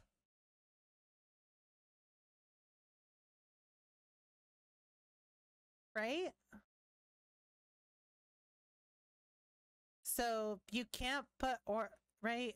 I'm not sure if Randall's still here, but Randall would know. This is a complete nerf to day 1 aura bots, because the current meta for day 1 aura bot, and like I guess like day 2 as well, is playing correlating elixirs. So you have CI, and then you run covenants and put all of your auras in here, and then they just reserve life, and this is how you play low life. Day 1. Because you don't need a 6 link it, you just need 6 sockets, and now you have 6 auras that reserve life instead of mana for no additional penalty, right? No additional multiplier cost. Okay, that's a massive nerf. Holy shit. The Crown of the Pale King unique helmet no longer has 30% damage to reflect enemies, right? So reflect build. Crown of Thorns helmet now has a fuckload of flat ES. Mind you, this is a level 1. Holy shit. This is a level 1 helmet. Sure, it has pain attunement. Or sorry, there's literally no downsides to it. So it now just has a lot of flat ES. Cool. All right, so more synergy with this. If you don't need resistances, yeah, you just slap this on, you now have like 3000 ES. Also, if you just get this level 1, that's 200 life effectively, right? Like, because you only really care about big hits. Sybil's Paw unique claw now has increased cast speed, so they like doubled it, and life gain on hit from your spells, so they like tripled that. Cool. Don't think you're gonna really use this. Dresses Courage no longer has 20% global fizz damage or a chance to block. Now has increased armor and evasion, a lot more. 20 to 30, previously 10, 20, and now has 100% chance to block attack damage if you've... So this is a shield people use in hardcore and in solo self-found. If you're playing a shield build and you just needed something, this is a pretty decent day 1, day 2 shield. They just made it better. Dress's Influence body armor now has 100% increased onslaught effect. Nice, so it's just maxed out the whole time. And a lot more Fizz's Leech. Okay, this is a very good chest plate. That's a good change. Death's Harp unique bow now has bows... Okay, so that's just a change because I hate this. I hate this so much. Some of these changes are just because they're lazy with how they're doing faded items. So it's not really 100 changes. Death Rush unique ring has been redesigned to no longer have any of its old properties. What? Now has recovered 5% of life on kill and gain adrenaline for 3 seconds. Oh, wait a second. Okay. Okay, wait a second. So if you don't know what Death Rush is, this is the #1 unique in hardcore solo self-found. This is almost the equivalent of finding a Mage Blood. This ring is fucking poggies as shit in hardcore, right? This is like the GG item to find. And they have completely removed every single stat it had, right? This is a just perfect ring for hardcore solo self-found. Instead, they are now giving it, like, is it actually going to literally just have these two rolls on it? So the life on kill sucks, but 3 seconds of adrenaline is pretty insane that you can now get adrenaline for other builds. So adrenaline, if you don't know what adrenaline does, adrenaline grants 100% increased damage, 25% increased attack, cast movement speed, and 10% fizz damage reduction. That's pretty good. Is it worth its is it worth a ring slot by itself? Maybe. Who knows? That's really good. That's very strong. If it has anything else on the ring, I think this is very usable. Deerstalker no longer has life, and socketed gems are now supported by level 15 trap. So I know Deerstalkers are pretty poggies to get early on for trap builds. They're not even more poggies, but they lose a life. But that's okay. I guess maybe 15 trap is better than level 11, or it makes a big difference. Who knows? I'm gonna call it Dinner Bell. No longer has 20% melee damage or adds fizz to attacks. Now causes skills to exert an attack. Have a 30% chance to not count that attack. What? Cool. I don't think skills that exerted attacks had a problem having enough exerts as it was, right? I don't think Warcry builds cared about that, so I don't think that's very usable. Question mark. Demon Stitcher unique gloves have a bunch more ES in life. A lot more. Okay. And sacrifice 5 to 25% of life to gain that much ES when you cast a spell.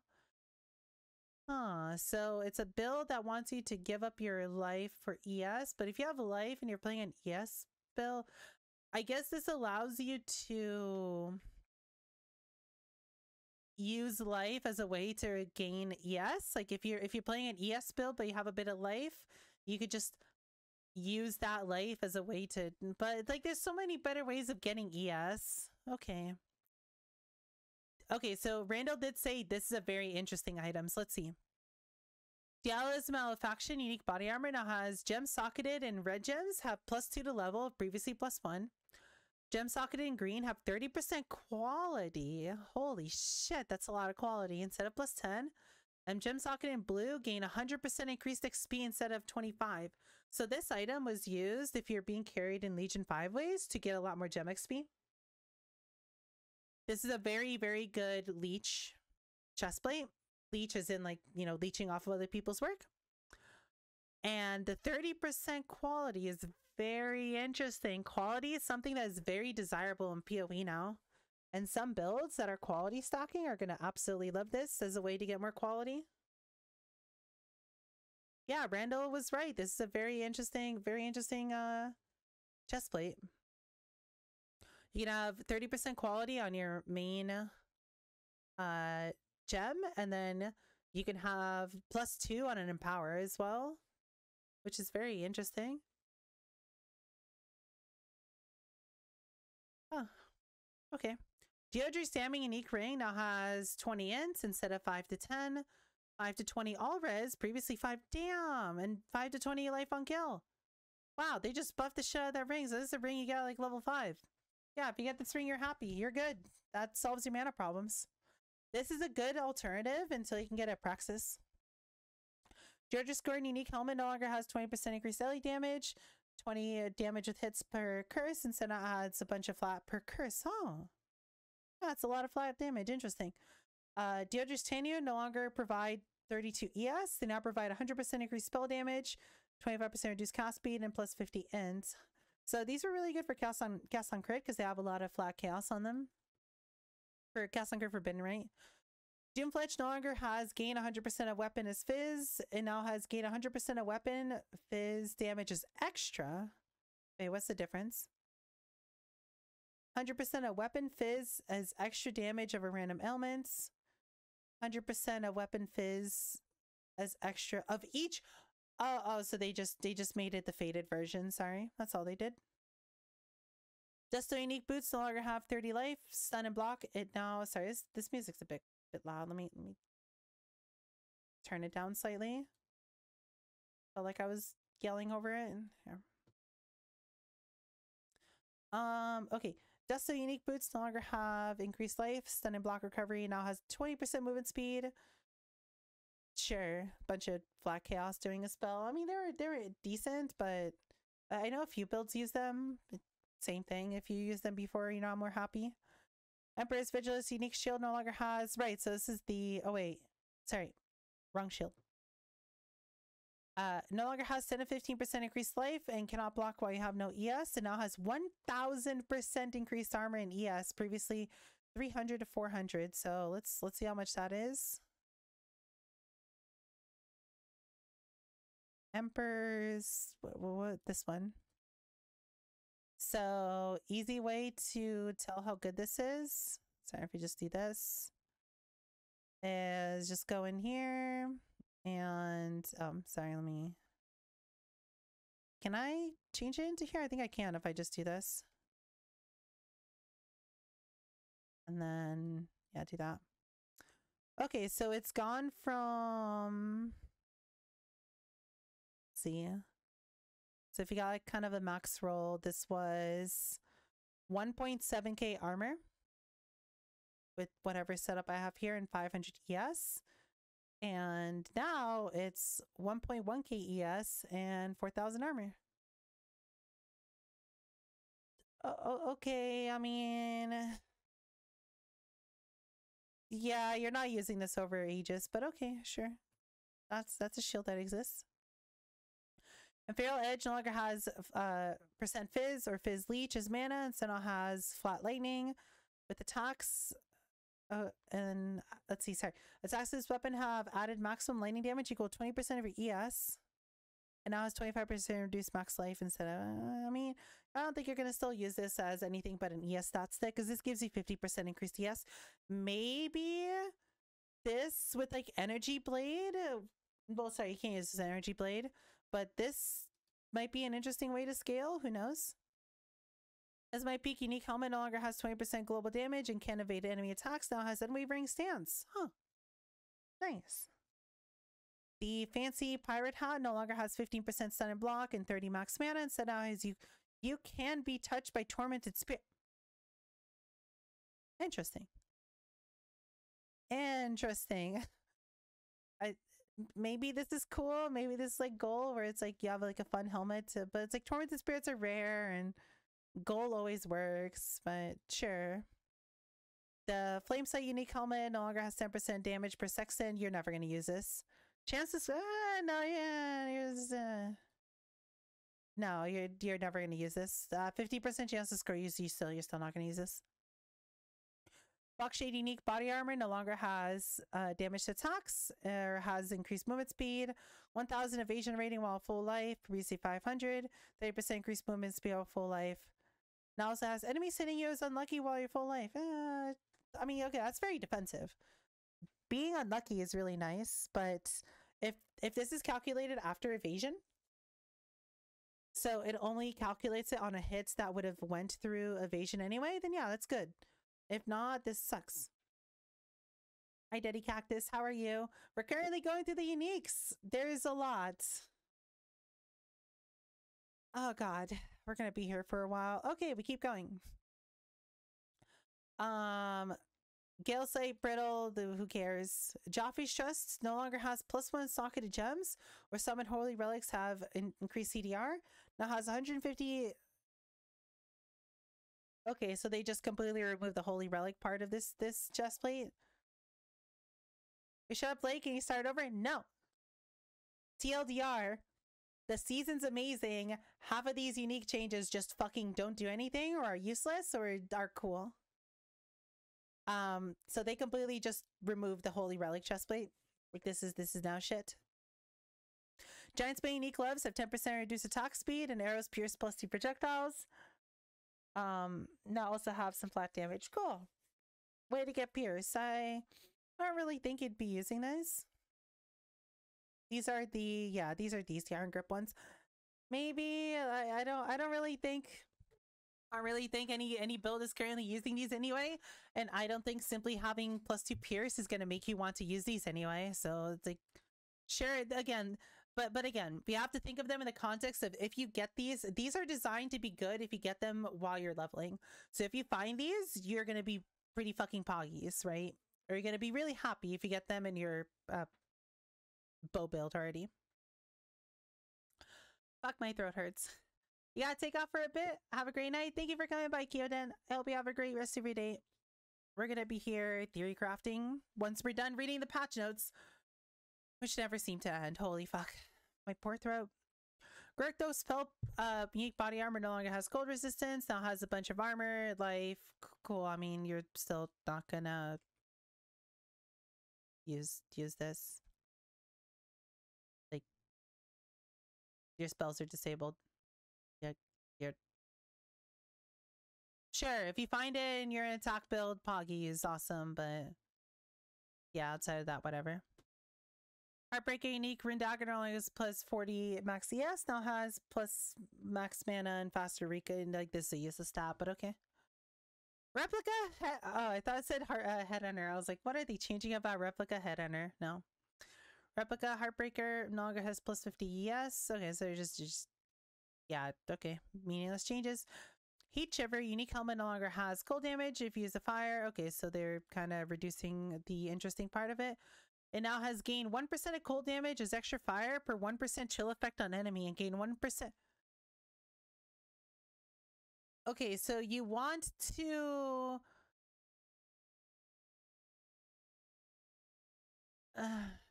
too much match. Sure. Maybe there's a build that likes that. you get cold is extra fire if you chill something, and then you get fire from your cold if you sure. My head hurts. Okay, anyway.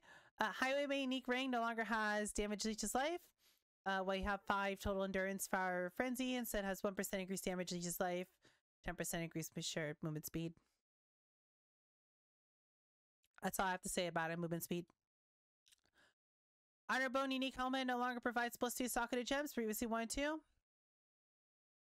Now adds 120 lane damage to attacks. Sting version, sure. Slightly better. Harem Sara, we've already seen this change. This is very, very, very amazing. 100% fizz is cold. You can use this with Bitter Dream. If you find this or Bitter Dream day 1, you could try to buy the other. Harem Sara is kind of expensive day 1 though. I'm pretty sure I bought mine for like 20C day 1. But I did buy in like the first 5 hours or so, so kind of expensive, but like, you know, day 2, this is very viable too, but it's just a very, very good change. If you're cold conversion build, this is amazing. If you're playing cold BV, it's what I played last season. This lets you start your builds as soon as you get the gloves. Yeah, there's nothing bad to say about these. Yes, these are very poggy woggy. Very good change. It's honestly probably one of the best changes they've made. Here's Truth unique amulet no longer has flat fizz or flat cold, or okay, so remove half the stats. Bow attacks have cooling strike. Interesting. I mean, Here's Truth is not bad. You would use this while leveling, but they removed all the flat damage, so you wouldn't use this leveling. And it has a bit more global crit multi. A lot more global crit multi, actually. An 80 dex, maybe isn't. No, you do want to use a dex stacker. Maybe, I mean, okay, 80 dex is pretty nice if you want Cooling Strike, but there's plenty of other sort of ways to get Cooling Strike. Like, if you're playing a build that's using this, you're probably in this area of the tree, and if you're probably in this area of the tree, just pick up Mark for Death. Right? Like, don't make it complicated. You're probably over here already as it is, because you have to pick up this node. Just pick up Mark for Death. You're probably picking up this Cluster Jewel anyway, just get Mark for Death. These are really good too. Like, increased effective marks is fucking insane. Frenzy Charge, when you hit a marked enemy, you have a way to get Frenzy Charges. There's a lot of reasons you'd want to get Marked for Death. So just get Marked for Death. And get yourself an actual dex stacking amulet. Ice Tomb no longer has increased chill duration. Now has 20% chance to freeze enemies for 1 second when hit. That's cool, I guess. Pretty defensive for like mapping and stuff if you don't have anything better. but you can find a 6-link day one pretty easily, or just buy one. I like day 2. I'm not even gonna try to say that. No longer provides plus 10 dex. Oh no! Now has 20% life radius. Oh, okay. Immortal Flesh unique build now has regen 200 to 300 life per second. Holy fuck. Holy shit, okay. So Immortal Flesh is already a belt you're pretty happy to get. Like this is not bad. Yeah, cool. Now has a lot of life regen. It's actually pretty nice. If you just find it on the ground. That's okay, sure. Wish they would have changed like the resistance on it, but yeah. Yeah, 350 life regen. It's a lot of regen.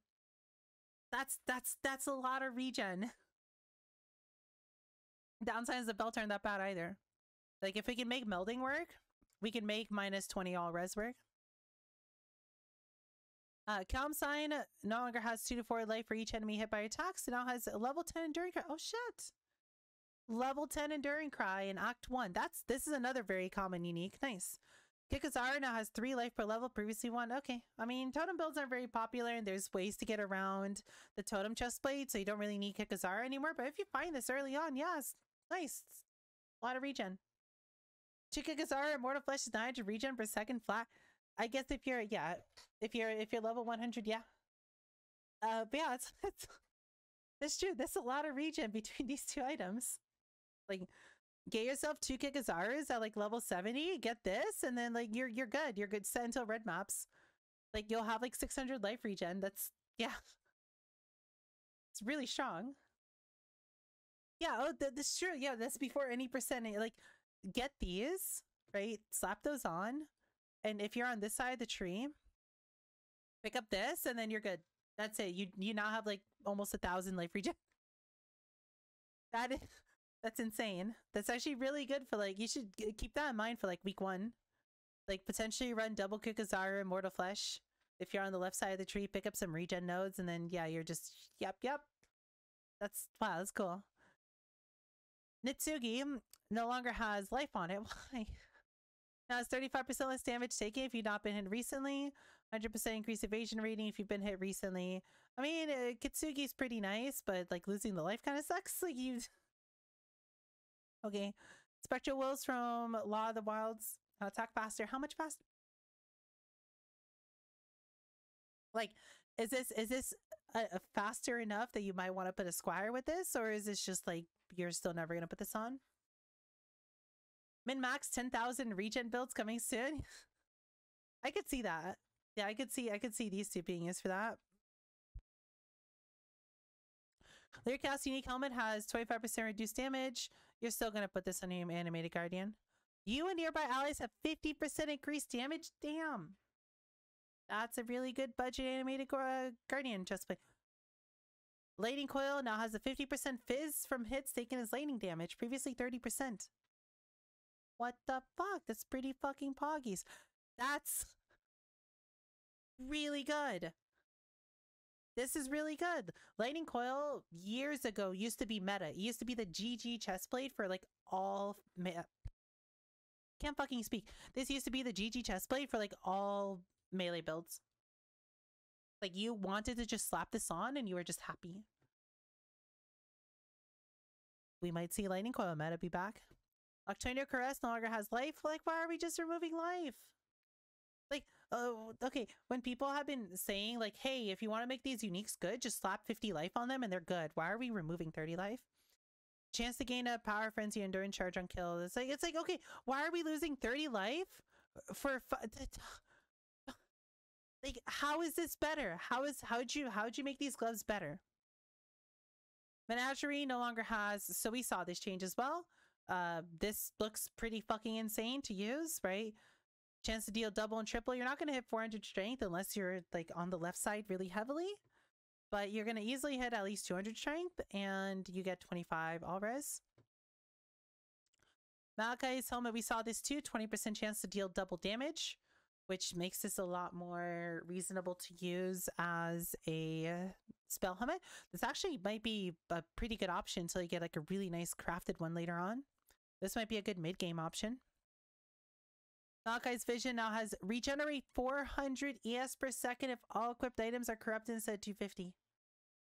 No, you're probably still not using that.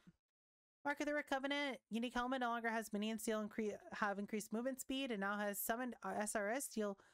The problem with SRS is their movement speed. Why are we losing 45% movement speed on SRS? This damage does not make up for it. Like, SRS is slow. Okay, sure. We already saw this. Oh, wait, no, sorry, it's different. Okay, let's see. The mace no longer has flat damage or reduced movement speed or socket gems or spore bell 15 pulverize. Now has 25% reduced attack speed instead of 10%, minus 500 to accuracy rating, and 400 to 500 increased fizz damage. Maybe this is better? Probably. Sure, but you lose a link. Like, this is already kind of a meme weapon you kind of use if you had nothing better, but sure. Matua Tupuna no longer has spread star when you take a crits. Now has spread star when you block. Also has 20% increased effective non-cursors on your minions instead of 10%. 20% on your skills. Oh shit! Oh, it's because they got rid of the faded version. That's why. Right? They got rid of tuku. I'm sorry, that's the best way I can say. You know the shield I'm talking about. It's a stupid skull. I can't even attempt to spell it, but they got rid of that, so I would assume at least. Meganords now has flat damage on it. Cool. Meganords Vice now has 10% Fizz Global, regen 2% of life with at least 400 strength. Now has knockback distance. Knockback distance, Pog you. Melee hits with strike skills, always knockback. Knockback build, Pog you. In melee skills, deal splash damage surrounding targets. Well, I mean, you're not going to use this over plus your strike glove. Well, I guess if you get it as while you're leveling, sure. And they nerf the strength on it, sure. Mind Spiral has increased cold or lightning. Sorry, no longer has it. And now has 20% of damage taken to recoup this mana, so you double the recoup. And 15% of mana is max TS. Mana builds aren't very good right now, so I mean, sure, if mana builds are good. Find anything spicy? Yes, we have Seamosh, so Immortal Flesh now has 200 to 350 life per second instead of 60 to 75. And Kikazaru now has 3 life per level instead of 1. Between Immortal Flesh and 2 Kikazarus at level 1, that's almost 1,000 life regen. So this is interesting. Plus some other like cool stuff. Nothing too you know, over the top. Ming's Heart Unique Ring now has 25% reduced max TS, 25% reduced max life, and 60% Fizz is extra chaos, previously 20%. So if Fizz conversion builds somehow are good again, sorry, if conversion builds are good again, that's some Fizz damage. Didn't Chris say they buffed these unique? Why does it feel like some of these just sit there in the unused category? So the whole point of this was to make these uniques feel pretty good to get if you get them while leveling. But some of these are just blatant nerfs. I don't get why they're blatantly nerfing some of these uniques when they already suck as they were. Lucas Embrace Unique Ring no longer has 15 to 25 increased fire damage or chance to ignite. This now has all damage taken from hits, right? So this is really interesting for self-igniters, because you can have 40% increased attack speed and cast speed. If you combine this with kinetic bolts, since the alt quality for kinetic bolts gives you... Here, let's go over to kinetic bolt quickly. So kinetic bolts, one of the alt qualities for it, has increases and reductions to cast speed applied to attack speed at 50% of their value. If you were to make this 20%, right? That makes it 50%. If you were to make this 40% quality with an ashes and a bit more quality, you have increases in reduction to spell damage. Sorry, increases in reduction in cast speed, apply attack speed at 100% of value.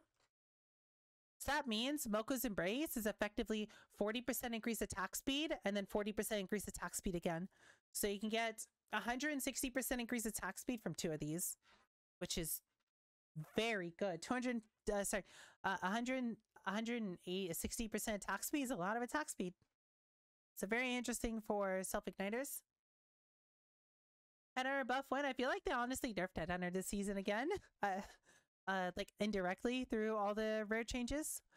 Mogoto's Grasp Unique Spectre now has raised zombies deal 125 more fizz, previously 100. Enemies killed by zombies hit explode, dealing 50% life is fire. If zombies builds are good, this is nice. So this combines your zombies into bigger zombies. So it halves how many zombies you can have, but they're better. Right? So, but zombies suck. Nagahu's Sign now has a bunch of flat damage. Cool.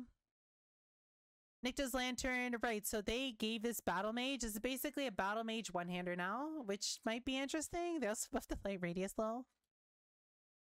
Obliterate no longer has flat fizz or increased crit strike, and now has fizz is extra chaos.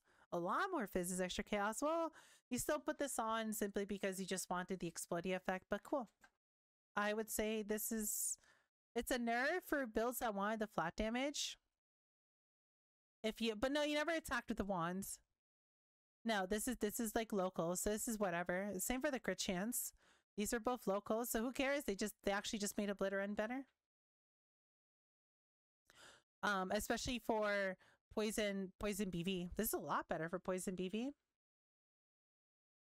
Undar's Grasp Unique Gloves now has added lightning to attacks. Previously 1 to 13. That's a big difference. And accuracy rating, okay, sure.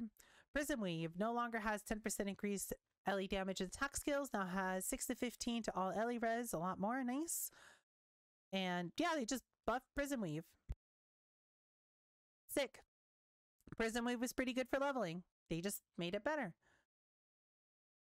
Same for Replica. Sorry, I'm starting to lose my voice. Let me get a cough drop. My voice is going. Relicash Impotence. Unique boots no longer have Frenzy, Endurance, or Power Charge once per second while stationary. Cause your minimum Frenzy, Endurance, Power Charges to be equal to your maximum while stationary. That's so awkward because as soon as you move, you like lose those charges. So, Rainbow Stride no longer has increased ES and now has 20% movement speed and now has 25% chance to block. Damn, 20% chance to block a spell damage. But like they lose all the ES, so it's like that kind of sucks. But sure. Course Maintenance, I can't fucking speak anymore. No longer has a chance to free shock or ignite, cannot gain power charge, instead now has always free shock and ignite. Oh, interesting. Okay.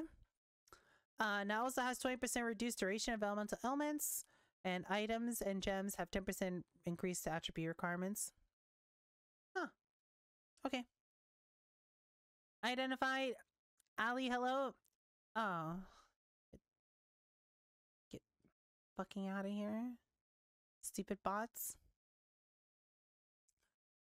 Rackage Unique Body Armor no longer has minus 50 fire res or 20% increased fire damage taken. Now has a lot of life compared to before, and 100% of fire hits taken as fizz. Huh. Interesting. So you can make all your fire damage be taken as fizz damage. Interesting. Rapid Globe Unique Shield now has sacrificed 10% of your life when you use your trigger spell skill. 5% increased global crit chance for spells per 100% player max life. 5% increased spell damage per 100 max life. I just don't think you're using this. The problem with shields is like, why use it over Aegis? Right? It's just like Aegis is so much better. Like, sure, you could say, oh, but Aegis doesn't give you damage. Yeah, but Aegis makes you immortal. Figure out the damage with literally the rest of your build. Aegis is enough to just make you unkillable. Repens no longer has 8 to 16 max ES or reduced spell damage. Now has 12% increased strength. Nice. So these are I forgot what was special about them, but they require like 600 strength to even put on. Right, they had Iron Will on them, which is this one, right? Yeah. Strength damage bonus applies to all spell damage as well. But they reduce your spell damage. So they no longer reduce your spell damage, and they now have percent strength on them. I'm pretty sure you have better strength glove options anyway. If you're playing a strength stacker, you're probably over here anyway, or you're probably doing some like loop around the whole tree. It's like Iron Will really isn't too out of the way, but yeah, interesting. Maybe you'll see a build with this. This is where body armor now has 4% movement speed for frenzy. That's a lot of movement speed. Regenerate 25% life per endurance shard. That's a lot of regen. And increased endurance and frenzy. Oh, nice. So Restless Word was already pretty decent to use. Now it's even better. I mean, Aegis is good, but I don't think you could put it in any build anymore because you need to get ES and you can't just wear Gravicussy's chest. I guess, but here's the thing. They buffed a helmet. Where was it? You might unironically use this helmet now. Or is it this? Brine Crown. This has +3 max gold res on it and it already has like 400 ES. This makes up for the melding nerfs. And it gives you a decent amount of ES to work with. So you might unironically use that now. So that would fix up some of the ES problems, right?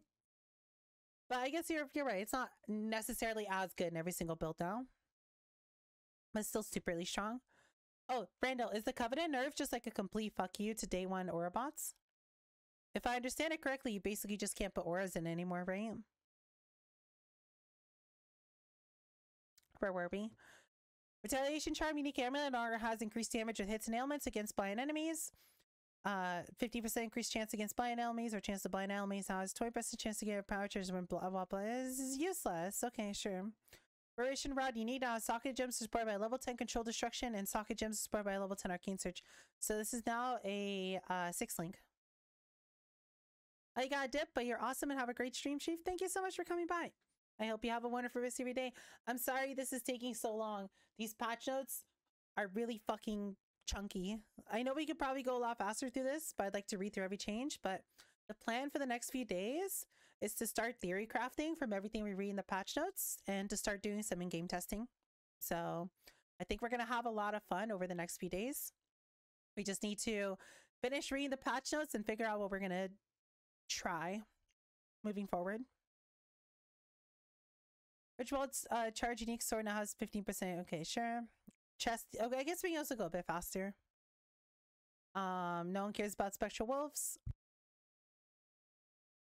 Rhyme Gaze, it now has 50% cold damage over time instead of 22%, 50% increased max ES and max mana. So they nerfed it to give it more cold dot. Sure.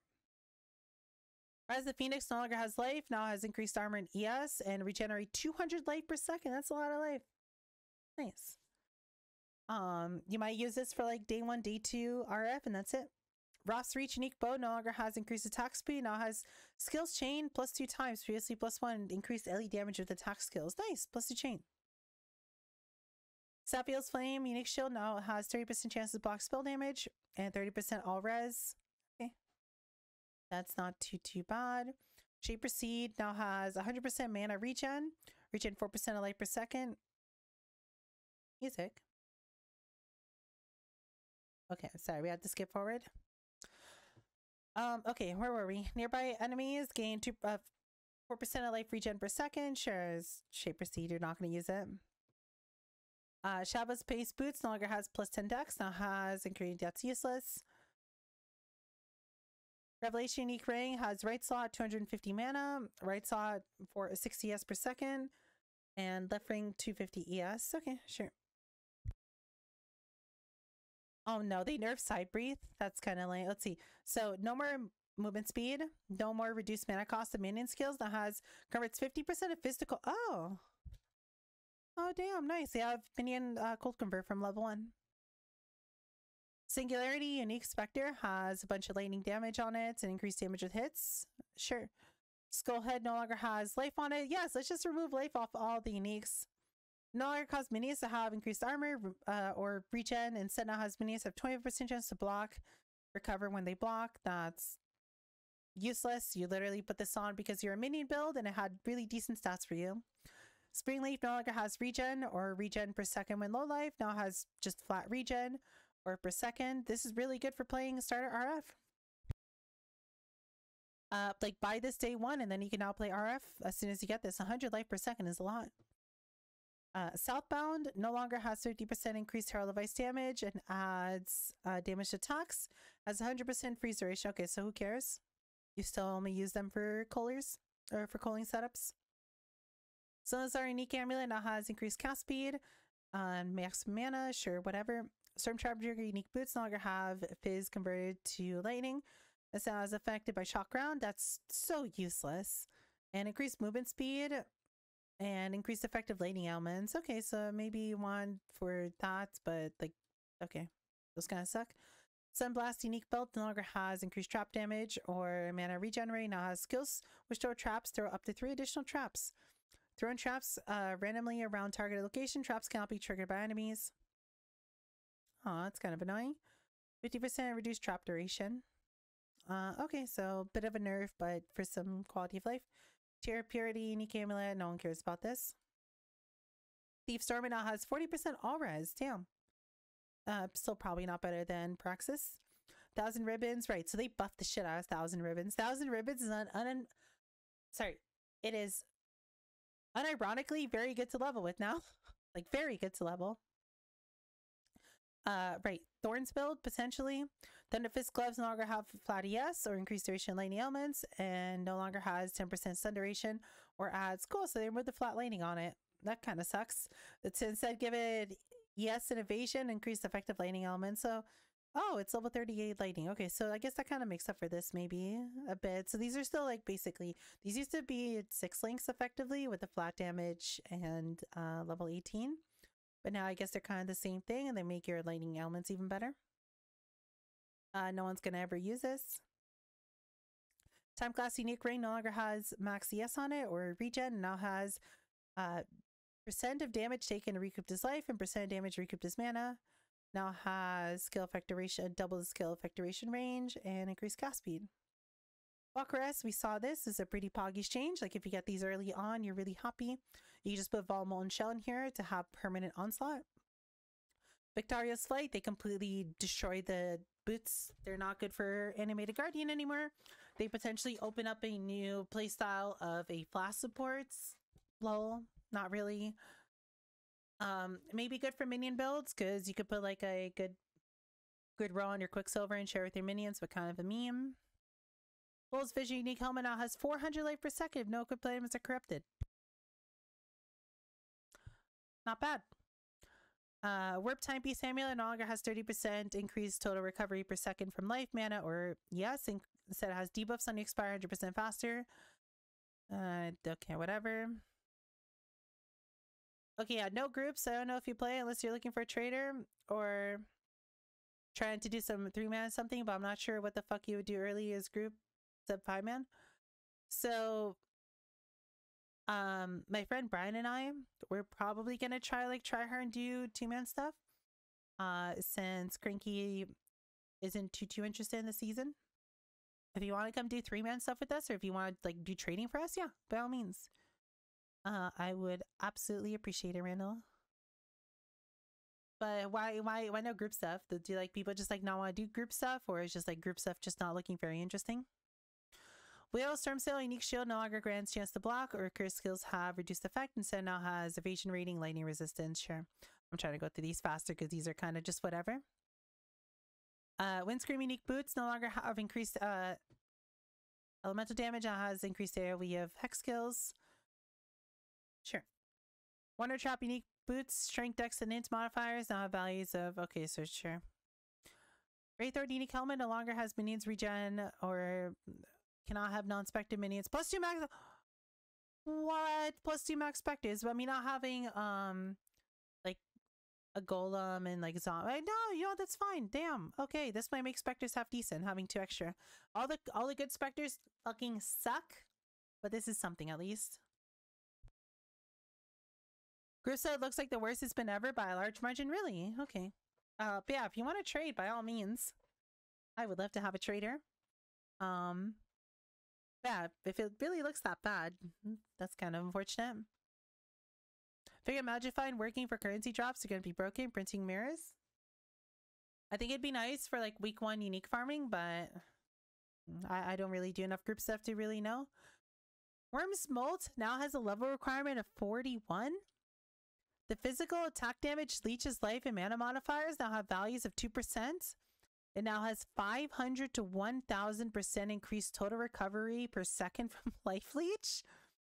And 500 to 1000 increased total recovery. What?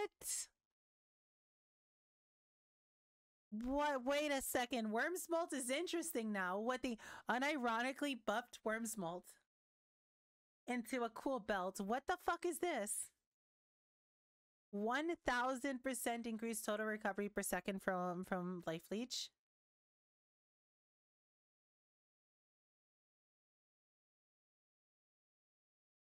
Huh. That's interesting. Okay, sure. Worm's Molt is now a recovery belt.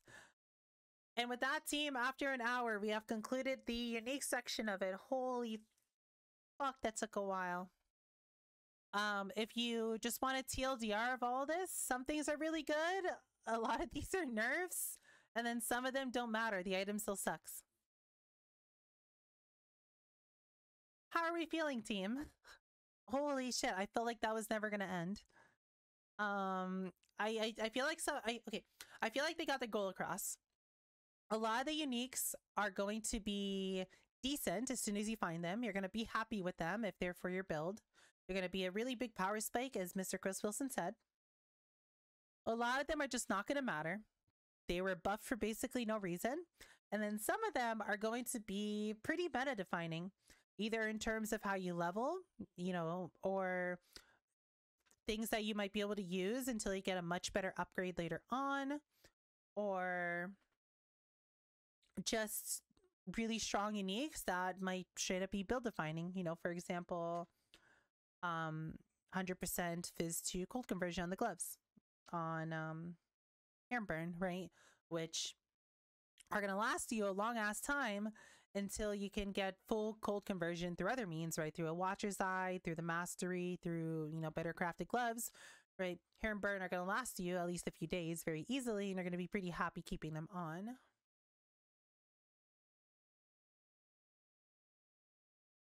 Holy shit, that took a while. All right. Not bad. Let us continue. So, defense changes. I have talked about these a bit before when the manifesto came out. So I'm just going to give a TLDR on them and my thoughts about them, because I think that's probably the best way to go through them. So spell suppression. They have nerfed spell suppression on gear, but they have buffed spell suppression in the tree. In my opinion, I feel like this is a buff simply because some of these spell suppression nodes were already must-haves. For example, this one was a must-have. This is insane for spell suppression. Not only have they buffed this 3% to 5%, but they have buffed the individual nodes as they are. You're also most likely going to be picking up Entrench already as it is, because you want to spell suppression masteries. The masteries are very good. So in my opinion, this is a massive buff to spell suppression. Being able to get most of it through your tree, which alleviates needing to get it on your gear. I think it's a very good change. They buffed Arctic armor to be even better, but the problem is it still requires you to be stationary. This isn't very good because you're not really stationary very often. These bonuses are not good enough to just stand there and take it to the face versus dodging the ability, or, you know, just picking something else with a reservation. Flesh and Stone, they have buffed it as well. I still don't think this is really worth equipping, as it's just not strong enough. It's too conditional. The enemies have to attack you with an attack outside of the circle, when, if anything, if this was just less damage from everything outside of the circle, I think this would be instantaneously something that'd be very considered in a lot of builds. But just buffing the numbers slightly, I don't think is enough to make it matter. They have nerfed Defiance Banner. A level 1 Defiance Banner is now worse than, a level 20 Defiance Banner is now worse than a level 1 Defiance Banner was previously. But they have buffed the reduced critical strike chance from enemies. They have buffed the reduced critical strike chance that enemies have.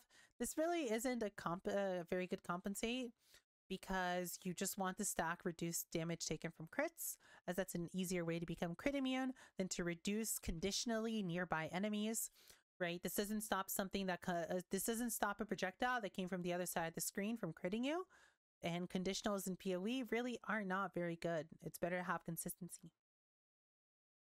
They have also reduced Anomalous Defiance Banner by half. In my opinion, I think Defiance Banner is now going to be, if they didn't nerf the mastery for reservation, if they just didn't completely remove the 50% reduced mana reservation efficiency mastery from the game, I would say that Defiance Banner changes basically don't matter. You would still run Defiance Banner, but since we have 15% less mana reservation to work with, I think Defiance Banner is going to be something that you cut from your build now to make up for the reservation difference. If we take a look at a hardcore build that runs Defiance Banner that's pretty min-maxed, they're going to lose about 5,000 armor when they already had about 65,000 armor. So it's not really much of a loss. It still hurts, but it's not much of a loss. And if we look at an armor stacker that has about 1.5 million armor, they're going to lose about 100,000 armor, or about 5% of their DPS or so. So if anything, this is the biggest nerf for an armor stacker, and I think for basically every other build, you're not going to really care too much. You're only going to lose a very tiny amount of armor and evasion. Now, if you're playing an armor evasion build, this is going to hurt a lot more since you're losing both, but if you're playing just a pure armor build, you're not really losing out much here. So well, this sucks, and it sucks that the Defiance Banner era is kind of over. You can still fit it in and it'll still be decent. Yeah, I guess it just sucks that the Defiance Banner era is basically over. They attempted to buff Wind Dancer, but none of this matters because Wind Dancer still sucks. What they need to do to buff Wind Dancer is they need to revert it back to what it used to be. If they revert it back to what it used to be, then it will suddenly be a very competitive choice and something that you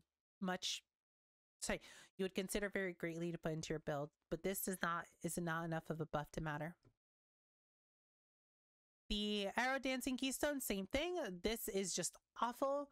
For an evasion build, you're already going to be evasion capped against physical damage, projectiles and melee attacks. So this is not something that, one, you're going to even want to path towards, or two, even want to give a point to. This is actually a waste of a point. You make your build worse by wasting a passive point on it.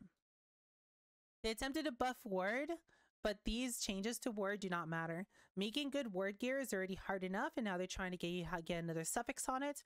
This suffix is not good enough, considering how bad word is without Orloffs.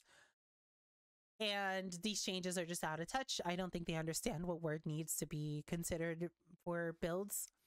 And I think they understand why Orloffs is so good and what it is what makes word actually worth using. They have reduced Grasping Mail from 100% global defenses to 50% global defenses. You're still going to be using this in your builds. You are just going to be transitioning to a global defenses chestplate later, or instead you're just going to be using Scan the Loyal, which still also has 100% global defenses on it. They have completely murdered the Gravicussy max life is max ES chest roll, and they just put some random trash in there. This is a complete nerf for Aegis builds that were pure life and just need to get a bit of ES, and they got it through their chestplate, and it sucks.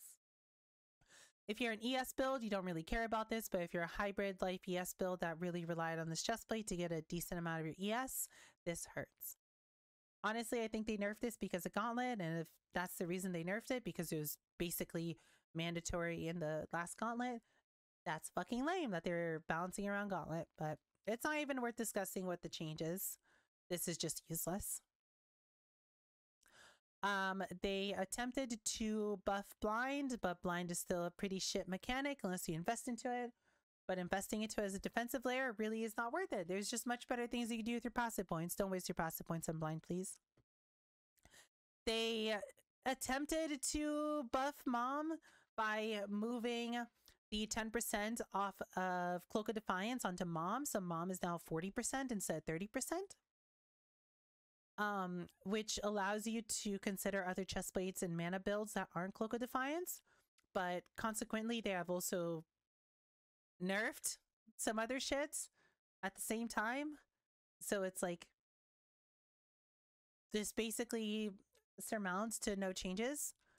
And they said they're going to make more changes in future expansions, but if they haven't made any changes in the past 6 months, and this is all they've come up with in 6 months for mana builds, it's not looking very promising. They have also made fortification easier to obtain. Melee hits can, I don't think this part was in the balance manifesto. Melee hits that can fortify now generate, no, this was. So they basically made it easier to get fortify. So it should be more reasonable to maintain max fortify for melee builds. Rip Gravicussy, yeah, Rip Gravicussy. I think it was nerfed because it was used in everything, but just a mod that was good at everything. And this sleeve looks very good, but GD needs to change gems or update the meta.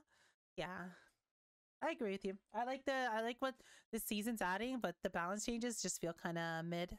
Right? I can't believe I said that word. Okay, same thing. This is part of the manifesto, so I'm just gonna TLDR people through it.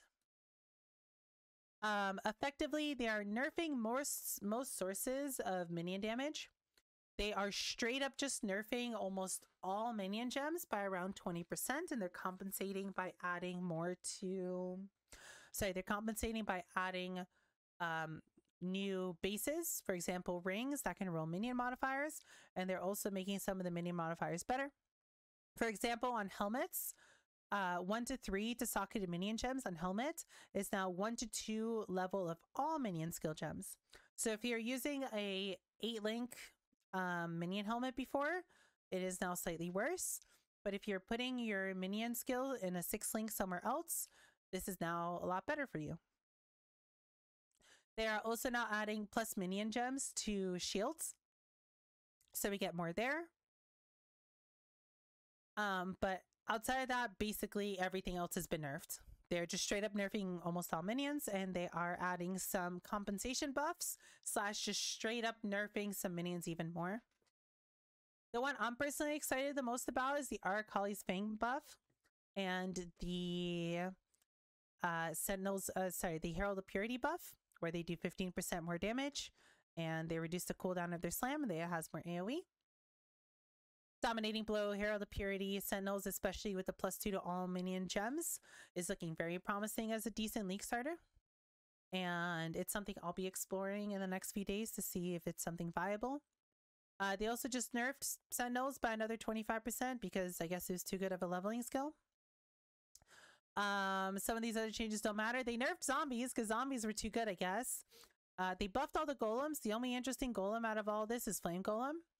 Flame Golem might be a new competitive golem with Stone Golem and with Carrion Golem. They buffed Holy Relic a lot. So a min-max Holy Relic build could have already done 50 million DPS, which is insane to think about if you've never thought about a Holy Relic build before. And it was already a good starter. It was already very decent. They're now just making it better. So you might see Holy Relic be the new meta. They are completely out of touch with SRS. They attempted to buff casting SRS, but they have nerfed Popcorn SRS by reducing the life of SRS. The problem is they attempted to buff casting SRS by just increasing the damage of it, when the problem with it is honestly the cast speed and casting SRS basically feeling unplayable unless you're running Spell Echo or you're running Unleash, which makes you lose a complete gem link just to make the skill viable. Because without this, it's very difficult to actually maintain your maximum amount of SRS at any point. If they wanted to buff SRS, none of this mattered. The best buff they could have done to SRS is simply have reverted Enduring Bond back to making Summoned Phantasms and Summoned SRS have a chance to refresh their duration when hitting a unique enemy.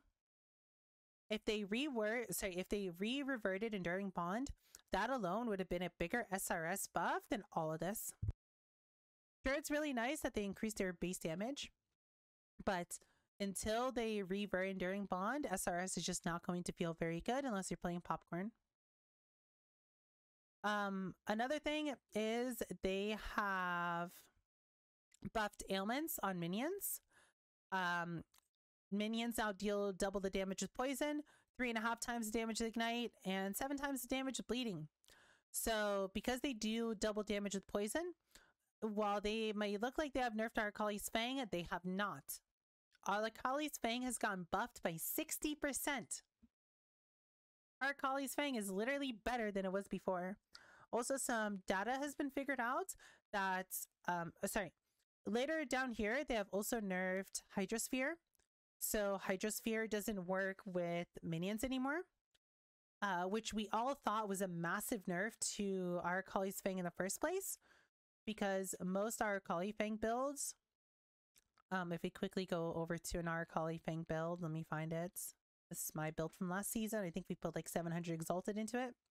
But most Arcali Fang builds used Hydrosphere, and we used Melee Splash, specifically Divergent Melee Splash and a Squire. This made it do more damage with Splash, so it's actually better for your spiders to be attacking something that wasn't the enemy. And because of the way Hydrosphere worked, this allowed you to splash off of the Hydrosphere onto the main target, which effectively made you gain 115% more damage. Or that's what we thought. Turns out all this was wrong. And none of this was working in the first place, and Hydrosphere was worthless, and so was Melee Splash. So this whole interaction never worked in the first place. Just almost every single person playing Arcali was just incorrect about this interaction. It never worked in the first place. So them nerfing Hydrosphere to nerf Arcalis, just it didn't matter. It didn't work in the first place. So not only has Arcali gained a gem link by us not wasting a gem on Melee Splash anymore, but they have also just straight up doubled the damage of poison. And between doubling the damage of poison and us gaining a gem link, sure, we lose the quote unquote 115% more damage we thought we had, but overall, when accounting for the double damage for poison and for gem link, we actually gain 60% more damage than we do. So realistically, if you want to see what the Arcali changes look like, my build, instead of doing 126 million, would effectively do 161 million. Right? So Arcali was actually only buffed. I'm going to leave this as is because it's just a legacy build at this point. But yes, there's a Reddit post on it. I don't think I can really find it because it's probably buried. But yes, there's a post that went into detail about all the changes and how, sorry, let's go back to our testing path of building. But yeah, there was a Reddit post detailing all this and the map behind it and how this is all only an Arcali's buff. Don't ask me on the math of it. I didn't do any of this. I'm just quoting what I saw in the Reddit thread on this from someone who apparently played Arcali's quite a bit and did a lot of testing. So Arcali was buff. Thanks, GGG. Anyway, this is the biggest fuck you to minions that they have done. They are making all charges be as good as they are for players. So if you didn't know, charges on minions were 4 times as strong. So if a power charge gave you like 50% increased crit chance, it gave a minion 200% increased crit chance. They are now nerfed, so charges are as good as they are on players, which effectively means charges are worthless. Frenzy charges are still very good because frenzy charges give more damage, but power charge stacking on minions is completely dead. They have also nerfed almost every single source of crit chance, which makes crit minions basically a dead archetype.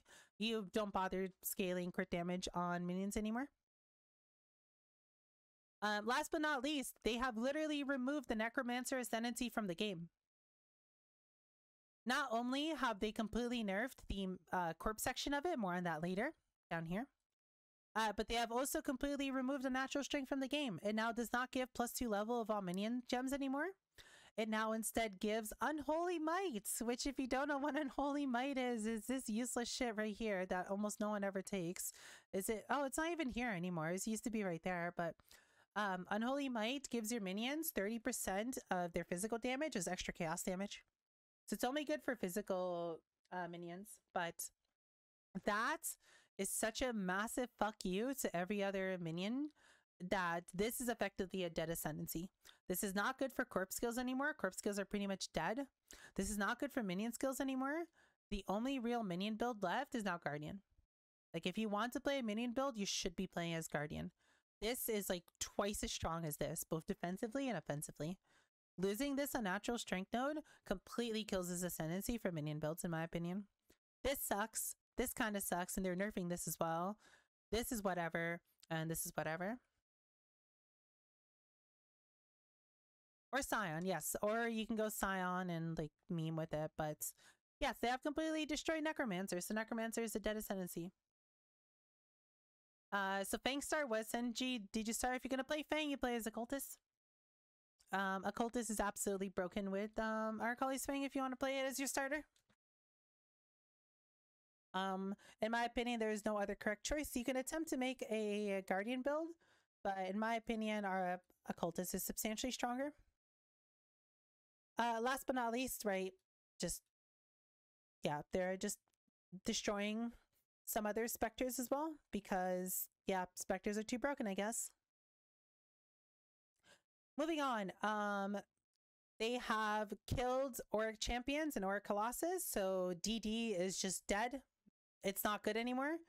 DD actually just does 0 damage. And they have also just completely nerfed everything else related to Corpse Explosion. So corpse builds are dead. That's it. It's dead. I'm very happy about this change.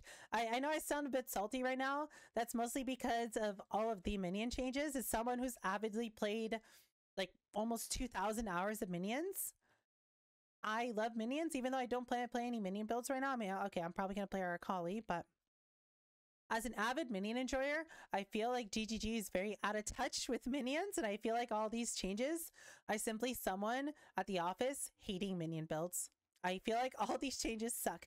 Minions are already in a garbage position. Almost no minion build was viable as it was in terms of making a really powerful endgame build. And they're nerfing a lot of it with the assumption that, oh, it's going to be so much better because we're adding all these items you can craft now for minion damage. I don't think any of it is going to make up for it. I think we're going to end up being weaker overall, even though they're trying to sell it as, oh, you're going to be stronger with more investments, right? Instead of being a 7 out of 10 and staying a 7 out of 10. What they're saying is they want minion builds to now be a 3 out of 10 and eventually be able to make themselves be a 10 out of 10. I don't think that's true. I think minions are now going to start as a 3 out of 10 and they're going to barely be able to be a 7 out of 10 again. They're never going to be a 10 out of 10. I think they completely have killed minions, or most minions, and I think all we really have left is maybe Herald of Purity, maybe a bit of golems, right? There's the Suicide Golem playstyle with whatever the fuck it's called. And then there is like actual golems. Actual golems are still pretty decent. And we have, as I said, Arcali's Fang, right? I think those are the only viable things. Oh, also, I didn't mention it, but Skellies are dead. I think they nerfed Skelly. Okay, they're not dead, but they nerfed Skellies by like 25%. So yeah, those are dead. Matoda, thank you so much. I appreciate it. Hello, how are you? Thank you. I appreciate you for coming back. I hope you're having a good patch day so far. Okay, sorry. Let's catch up with chat a bit. My plan was to poison cock and do endless heists, but you're second guessing. Giant Trickster with the changes of flash effect scale, poison cock damage. Yes, like the better your HP fly. Yeah, I mean, okay, sorry, Brian just said that. You're good. Looking forward to this patch. To be honest, same. We're just finishing up, going through the patches. It's been almost 3 hours of reading patch notes. I'm sorry. The uniques took forever. I'm trying to TLDR the parts I've already known about. And yeah, I was just being very salty about minion changes. Smile. Let's keep going. We're almost done. So corpse build's dead. Just completely dead. Oh, so sorry. This music's like really, really quiet. Let's fix that. Let's listen to something else. I want to listen to, let's see, Progressive House. Sure. Let's try some Progressive House. Change up the genre. Hopefully that's not too loud. Yeah, so far I'm really liking this season. I'm very excited about it too. Tomorrow we're gonna start path of building stuff. We're gonna start doing test runs in game. I'm gonna put out like 50 videos. It's gonna be great. I'm very excited about this. Would Arc Ignite still work? Also, Discord when? So my Discord is going to, okay, I was going to announce some of this stuff later, but Yeah, there's some announcements to make for later on. So I was gonna have emotes ready to go for the start of the season, but unfortunately it does not look like they're gonna be done until about a week into the season. My Discord is also gonna be there for the start of the season as well. I have another announcement to make. We'll make that on launch day. But yeah, things are coming, I promise. I promise. All right, back to patch. So yeah, Corpse Skill's dead. Fire Trap, they nerfed it because it was too OP for RF. They attempted to nerf Seismic Trap. This doesn't matter. They're just nerfing all other traps. They attempted to nerf Seismic Trap again. This does not matter. Poison Seismic Trap is still broken. Like, they just nerfed hits. They nerfed hit explosion. Sorry, they nerfed was it ailments or hit? So they buffed hit explosion arrow, but they nerfed ignite explosion arrow. This is funny. So we're gonna have a whole video on this. I'll have like a 5-minute update. This does not matter. The alley section. Oh, poison seismic is dead. Okay, so just hit seismic is good then. Okay. But the alley section of patch notes are actually pointless. After doing some in-game testing, nope, these don't matter. You can nerf Cast on Death from 304 to 152, doesn't matter. You can nerf the quality, so a 2% of the old quality is as good as 20% on the new quality. It does not matter. The alley section does not do anything. They attempted to nerf Cast on Death. Cast on Death is not dead. Seismic is not an acceptable build, not dumb OP as it used to be. Oh, okay. Interesting. Exactly, Randall. You get it. We were doing so much damage already that none of this matters. This is already enough to crit cap anyway. And then this just does not matter. We're already doing a ridiculous amount of damage. They changed the way poison chance works on dagger, and that's what killed poison. Ah, I see. Okay, so blessing skills. A lot of people, apparently, I didn't know about this, loved doing divine blessing life tap aura, so you can have an aura on your life effectively. They have completely removed that from the game, but they buffed divine blessing and eternal blessing to compensate for people who weren't using that. They, for some reason, decided that the life and mana flash generation for Sniper's Mark is too broken for some reason, because Sniper's Mark is too good. So, oh, okay, like no one gives a shit about this, but sure. Right, they even said right here. Let's see, where is it? Even though it's rarely a consideration when deciding whether to use the skill for the build, they even acknowledge themselves that no one gives a shit about this, but it's so broken, it can't be allowed to exist even though no one cares about it. They nerfed Hydrosphere to attempt to nerf our collies. This did not do anything. The meme section, where they attempted to buff underperforming skills. +2 radius on cleave. Wow, that's so good. But for real, out of this list, there are some winners. For example, haste might actually be a competitive aura to consider in your builds now. Blazing salvo was already pretty fucking good. They just made it better, which is nice to see. Crackling lance, apparently some of its problem was simply just the width of it wasn't big enough. Like the damage of it apparently was fine after the buffs like a season ago or 2 seasons ago. So they made it a bit girthy, which is nice. Energy Blade for 2-handers is a bit better. Maybe this still needs time to cook, I think. But maybe. And then outside of that, they have buffed Soul Rend. I know Subtractum has been playing around with Soul Rend, and he's been really liking how good Soul Rend has been looking. And he's possibly interested in doing that as a league starter. So this is good. I think this is like a 25% damage increase on Soul Rend or something, which is pretty hefty. I think they only removed it from Sniper's Mark because the new Alchemist or whatever mark. Sure, but no one's going to use that anyway. Like, okay, sorry.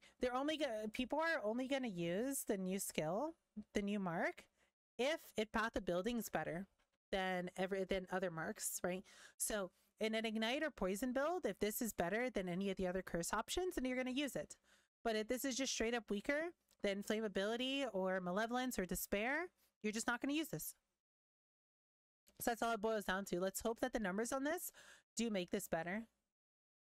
And sure, they removed it, but look how weak it is. 1 charge every 3 seconds. Wow. Insane. Absolutely insane. Anyway, Sunder might actually be viable. It travels 60% faster. I know people were like, wait a second, that's kind of pog. And yeah, that's about it. But yes, haste. Look out for haste. Blazing Salvo is good. And Soul Rend is potentially good. Look out for Soul Rend builds. While clarity is relatively low, soul cost allows you consistently bypass the mana cost of skills with high mana cost for long durations, proper timing while clearing areas. Wow, yes, this is the... Okay, so they nerfed this for like the 2 people who abuse that. Sure. The stat granted by Awakened Hex Touch that grants chance for hexes to bypass hexproof was not working as expected. Attempting to reapply a curse to a hexproof monster while the stat of failing would remove the existing curse. Okay, so they made Awakened Hex Touch slightly better. The Blood Sacrament skill, which is exclusively... No, they're going to nerf it! No, stop. No, stop. Stop. So this is Relic of the Pact. This allowed you to make a build that reserved your life and then did a massive explosion. It was a really cool build. This wand was only available from Ultimatum and subfrequently standard. Because it's been a legacy item for the past few leagues, the Blood Sacrament skill hasn't received balance adjustments when changes impacting it have been made. Additionally, Blood Sacrament's very short cast time is necessary for the skill to function, but also encourages trying to spam it as fast as possible. Which is not a healthy playstyle for the game to support in this extent. No, yes it is. Yes it is. I was actually really looking forward to this because the only thing that was holding this back is it's a wand and you could only 4-link it. But now we have Squire. You could have had 7-link Blood Sacraments. This could have, and sorry, this build, when built correctly, would literally hit the whole screen. This had the opportunity to be one of the coolest builds that's existed in PoE for a very long time. But apparently it's not a healthy playstyle for the game because GGG knows better. Cool. I'm glad they completely killed an item a lot of people were looking forward to before it even had a chance to be used. Adjust Blood Sacrament for the rework to reservation mechanic, changes to support gem cost multipliers, and various self-cast spell buffs that have occurred since it was last available. At a very short cooldown to Blood Sacrament to prevent from spamming fast as possible being the optimal usage. How big? Let's see. Blood Sacrament granted by Relic of the Past now deals 58% more base damage. It no longer has 80% more damage with hits and ailments. Pretend life reserve this. Okay, so you just completely kill the skill. Instead now has 40% more damage with ailments per 10%. Okay, and 80% more per hits with... Oh, wait a second. Okay, maybe I spoke too soon. So they killed the ailment section of it, but they didn't kill the hit base section of it. It now grants +3 radius, sorry, +0.3 radius per 1%, previously +4. Okay, I mean, it was kind of fun hitting the whole screen, but sure. As a base reservation, 2%, previously 3%. So this is a really big nerf because this means you need more multipliers to get it to reserve. Because ideally you want this to reserve 99% of your life, right? Because it scales off of your life. Now it has a 0.23 second cooldown, a 0.2 second cast time, previously 0.24 seconds. Well, that's kind of annoying. I mean, okay, maybe this isn't bad. Maybe this doesn't feel bad. And they nerfed the ailment section of it, but no, okay, maybe I overreacted. I think with Squire, I think this is fine. Okay, I think this is fine. I really wanted to play this build, and I was completely expecting them to gut it so hard that it was unusable. Okay, I think it's fine, yeah. No, yeah, okay, overreaction. So this will definitely be a meme build that we'll put together sometime during the season. I regretted not playing this in Ultimatum because it just looked so hilariously stupid. It wasn't broken, it was just hilarious. And now that we have Squire, I was really looking forward to playing this, so great. This will be a build we'll do at some point. I'm glad they didn't come. I fully expected them to just completely kill it. Like, I had no hope for it to be a small nerf, but this looks fine. Okay. This looks fine. Trickster, the Trickster Ascendancy balance. Problem, the Trickster Ascendancy didn't exist. Rework the Trickster Ascendancy, focusing more tightly on thematically approaches, appropriate defenses and speed. So we talked about this a bit earlier. We'll have a video out on like the Trickster stuff itself, but it's good. It's good. It's really fucking good. This alone is, my opinion, my favorite Ascendancy skill in the game now. Your action speed is at least 108% of base value, and nearby enemies' action speed is at most 92%. This makes you chill immune. This is really good. This is really, really good. Like, I'm excited about this. I'm very, very excited about this. The Trickster Ascendancy passive skill has been changed as a result of the Trickster rework. Yes, so they are adding their special new thingy that they got as part of Trickster. So they have to give Trickster something new. Or sorry, Shadow something new. It now grants 6% of spell suppress damage. Sorry. Oh, sorry, this is for Ascendant. Sorry. Let's see. So this gives 10% reduced damage taken over time, 20% chance to grant a frenzy and power charge and kill, increased recovery, and non-chaos is chaos. This now has 6% spell suppression while full ES, 2% more damage for each different type of mastery you have allocated, 2% damage leeches ES, and nearby. Oh, nice! Wow. Okay, that's pretty nice. It's just Harness the Void. Let's see. No have been removed. Let's see. Right, okay. And then the variation of Forbidden Flesh that used to allocate Soul Drinker now allocates Harness the Void. Okay, cool. So Harness the Void still exists, which is a really big non-chaos is extra chaos. Biggest use case of this is with the chestplate Eternity Shroud, right? Non-chaos is extra chaos is really poggies when you're playing Eternity Shroud, and well, this does exactly that. So not only does Trickster have really good points now, it still has Harness the Void. It's actually really good that they kept it. Okay, Juggernaut. So basically they broke where is it? This into 2 separate ascendancy points, but made each one better because this effectively was 2 different things at once, and they wanted to, it felt all over the place, right? So now we have, it no longer has 2% life regen, 5% reduced damage taken, or fizz from hits regen as life. It now has 8% of armor applies to elemental damage from hits. And now instead all the other parts were added here, but stronger, right? 40% increased life regen rate and damage regen as life, right? So they took the regen portion and made it its own node, but made each one individually stronger. They also made this node for Chieftain do 100% more damage, so they doubled the damage of it. Not bad. They have completely nerfed Pathfinder because they don't know what the fuck they're doing. So what they did is they changed Master Alchemist from 20% chance to free shock and ignite to instead have 20% increased flask effect. But they had to compensate because that would have made Pathfinder so insanely broken by removing the 6% reduced elemental damage taken from Nature's Boon. So they just made Pathfinder just worse for no reason. The 20% increased flask effect on this, it just, they did, like, this ascendancy sucks so much right now. There's absolutely no reason that there can't be a world where both the 6% elemental damage taken and 20% increased flask effect can't live together. This is such a stupid change and it does not make sense. Omni. So they attempted to nerf Omni. This does not matter.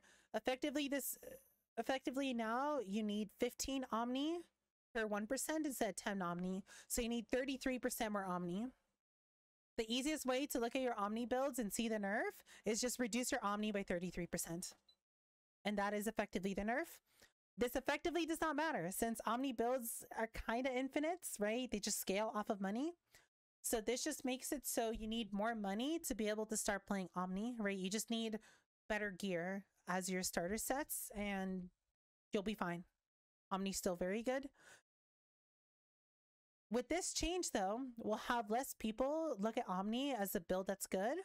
And because of that, the price of Omni should tank, which will allow us to see more corrupted Omnis. And corrupted Omnis should realistically make up for most of this nerf. As most amulet corrupts are really good. So if Omni is now worth like 10, 15x instead of 50x, we'll see a lot more double corrupts, and we might see a double corrupt be like 60 to 80x, which might be a bit more expensive, but it should be just as strong as old Omni with a good corrupt on it. Melding. So they attempted to nerf Melding by putting max elemental resistances on it. This does not matter at all. You effectively, this nerf basically says lose 1 Eldritch suffix on your chest plates or lose 2 passive points. There's plenty of ways to make this up that's very easy. This makes you lose minimum power. They could have destroyed Melding so hard, but this is basically a slap on the wrist. This does not matter. Like there's no panic here. Shock. Having all sources of maximum shock effect override your maximum rather than add to it prevents investment in multiple sources of maximum shock effect, which becomes less reasonable as more sources are added. However, changing this in isolation may cause attack-focused unique weapons with shock-related stats to become best in slot for the newly added shock spells, which would be an undesirable outcome. Make sources of maximum shock effect additive to each other. Tweak shock application stats on Voltraxic Rift and Brain Rattler to only apply shocks with weapon damage. So effectively this means that shocks now stack. That's all. Effective shock still increases your shocks, but shock stack. So you could have 100% shock, 200% shock, and so on, right? Investing in shock is something you want to do, especially with this skill, getting 10% more damage with hits per 5% shock, right? You want to go to very high shock values to make this do a lot of damage. Let's see, they nerf brittle. This does not matter. Most builds that wanted brittle, even a minimum brittle is enough to crit cap you. It's the same problem with the Cast on Death nerf. They try to nerf it, but base crit is just so strong that even +2 base crit is more than enough. So just, yeah, this does not matter. So the shock change, Absolution is near infinite damage then?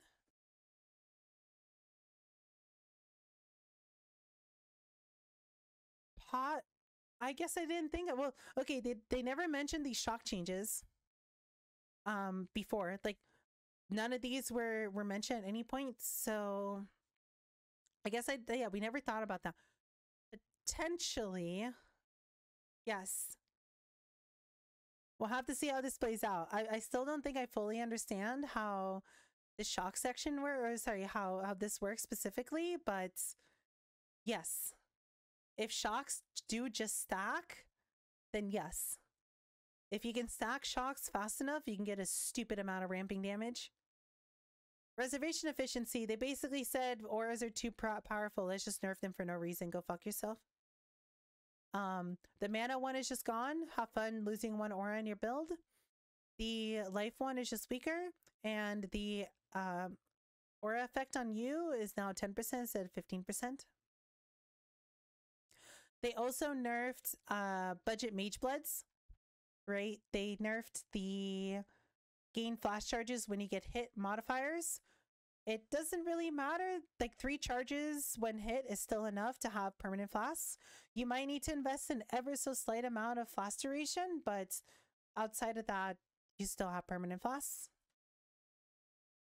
Non-aura skills, right? So they completely nerfed the whole focus no mana thing, which was like used for Corrupting Fever. That's all this changes. If you played Corrupting Fever and you use the whole focus thing to turn on your Corrupting Fever, that doesn't work anymore. Chainbreaker, apparently this was a nerf. Like people mapped it out to this is a nerf question mark. I think they made this change because of Hateforge, but with Hateforge this change might not matter. We'll see. But this was a nerf to Chainbreaker to make it exclusively Hateforge related. Damage recouped his life. They now put it on gems, which is annoying. This just makes the gem pool more cluttered. Passive skill tree source of lightning damage. Lightning damage is fewer passive tree clusters than other elemental damage type. Split out generic lightning mastery style into a new passive tree cluster focused on lightning damage and critical strikes. Replace the lightning mastery option. 80% increased critical strike chance against shocked enemies is no longer a mastery option. Has been replaced with shocks you inflict spread to other enemies. What? You can get shock spread now on your tree? That's insane. Nice. Arcing Blows cluster has been moved to the shadow area of the tree above fatal toxins. A new cluster has been added where Arcing Blows used to be. It grants critical strike multiplier with lightning skills and crit chance against shocked enemies. So I'm assuming this is just a passive node now. Crackling Lance, Trickster got better. Get out of here. No. Shocks don't stack, but you can get a larger max stack. Okay, I understand. Okay, so shocks don't stack. We'll go back on that, but you get bigger ones. I see. Element duration while focused. Let's see. The element duration while focused provides an overwhelming amount of single target damage for poison-based builds with a cost of a single modifier slot. Even in long duration fights where it's inconsistent uptime, it's taken into account roughly half the values. Okay. Avoid being stunned flask modifier. The crafted version of the veiled modifier in flask grants chance to avoid being stunned as higher values than the highest tier for the similar non-crafted modifier family. Yeah, but you need to fucking get it. Getting this is not easy. This is not easy to get. It's a lot easier to roll it than to get the veiled version, but okay. Bench crafted modifiers should never be the highest available stat in a given modifier. Do you not understand how difficult it is to get this? You have to get Cinder Swallows and you have to unveil them for this. But okay, sure. Sure. They made it weaker. Wrecking Ball. The two small passive skills prior to the Wrecking Ball notable provide differing amounts of hit and ailment damage. The two small passives above Wrecking Ball now provide, okay, so they just normalize that. Sources of reduced trap duration are currently only useful when combined with the Sunblast unique belt. However, changes to Sunblast make them way too powerful for this case. Change source of reduced trap duration to instead grant other stats, avoiding the Sunblast abuse case, but making them slightly more powerful for other builds. I don't play traps, but that's cool. Molten Shell buff effect enchant. Labyrinth enchant helmets can grant Molten Shell increased buff effect. A player could reasonably assume that buff effect in this context applies to the amount of armor granted. Okay, so they just disabled them. Sure. Due to technical limitation, Vault Breach is not able to be obtained through corrupting portal gems. Vault Breach now has a chance to drop when killing beach lords and areas opened by flawless beach zones. Sure, I guess. The use of recombinators on mirrored items can allow players to modify mirrored items. Is this in your combinators and permanently use? Okay, don't care. Standard. Monsters are now unable to evade reflected damage. This is for the Thorns build. Potentially. Chilled Ground from the Permafrost Archnemesis modifier now counts as Vortex Ground and can no longer stack with other sources of Vortex Ground. Nice. Unstable Wettas that leave Vortex Ground effect on death instead of Cold Snap Ground and cannot stack with other sources. Nice. The Beachhead boss fight no longer drops normal rarity weapons throughout the fight as animated weapon no longer requires them. Okay, sure. I didn't know that was the thing. Fix the bug where buffs that buffs the alternative to provide different stats, such as the more and reduced damage taken buffs on monsters with the Loathing Essence modifier were not working. As a result, the following changes have been made for Essence monsters. Reduce the amount of attack and cast speed and movement speed provided by the Zeal Essence modifiers on monsters. Reduce the amount of reduced damage taken granted by Loathing Essence on monsters. Scorn Essence modifiers now grant 75% reduced extra taken from crits instead of cannot be critically sick. So they made essences easier to do. Crimson, Viridian, Cobalt, and Abyss Jewels now have potential reward outcomes when turning a stack of Magnus Opus. Okay. Atlas changes. Oh no. We're almost done. Holy shit. The following maps have been added to the Atlas: Ancient City, Erected Nest, Erected Tomb, Bellfly. No! Fucking Bellfly. Castle Ruins, Chateau, Coliseum, Crater, Defied Citadel, Dig, Excavation, Forking River, Ghetto, Leyline, Pen, Phantasmagoria, Pier, Plateau, Racecourse, Silo. Silo's back. Nice. Vault and Waterways. Following have been removed. Get fucked, Burial Chambers. Crimson Temple is still here. Poggies! Poggies! They didn't remove Crimson Temple. I'm so happy. Okay. They removed Basilica, Bazaar, Beach, Burial Chambers, Cage, City Square. Get fucked, City Square. Core, Courtyard, Crystal Ore, Desert Spring. Go fuck yourself, Desert Spring. Glacier, Infested Valley, Ivory Temple, Lookout, Mineral Pools. Good, I hate Mineral Pools.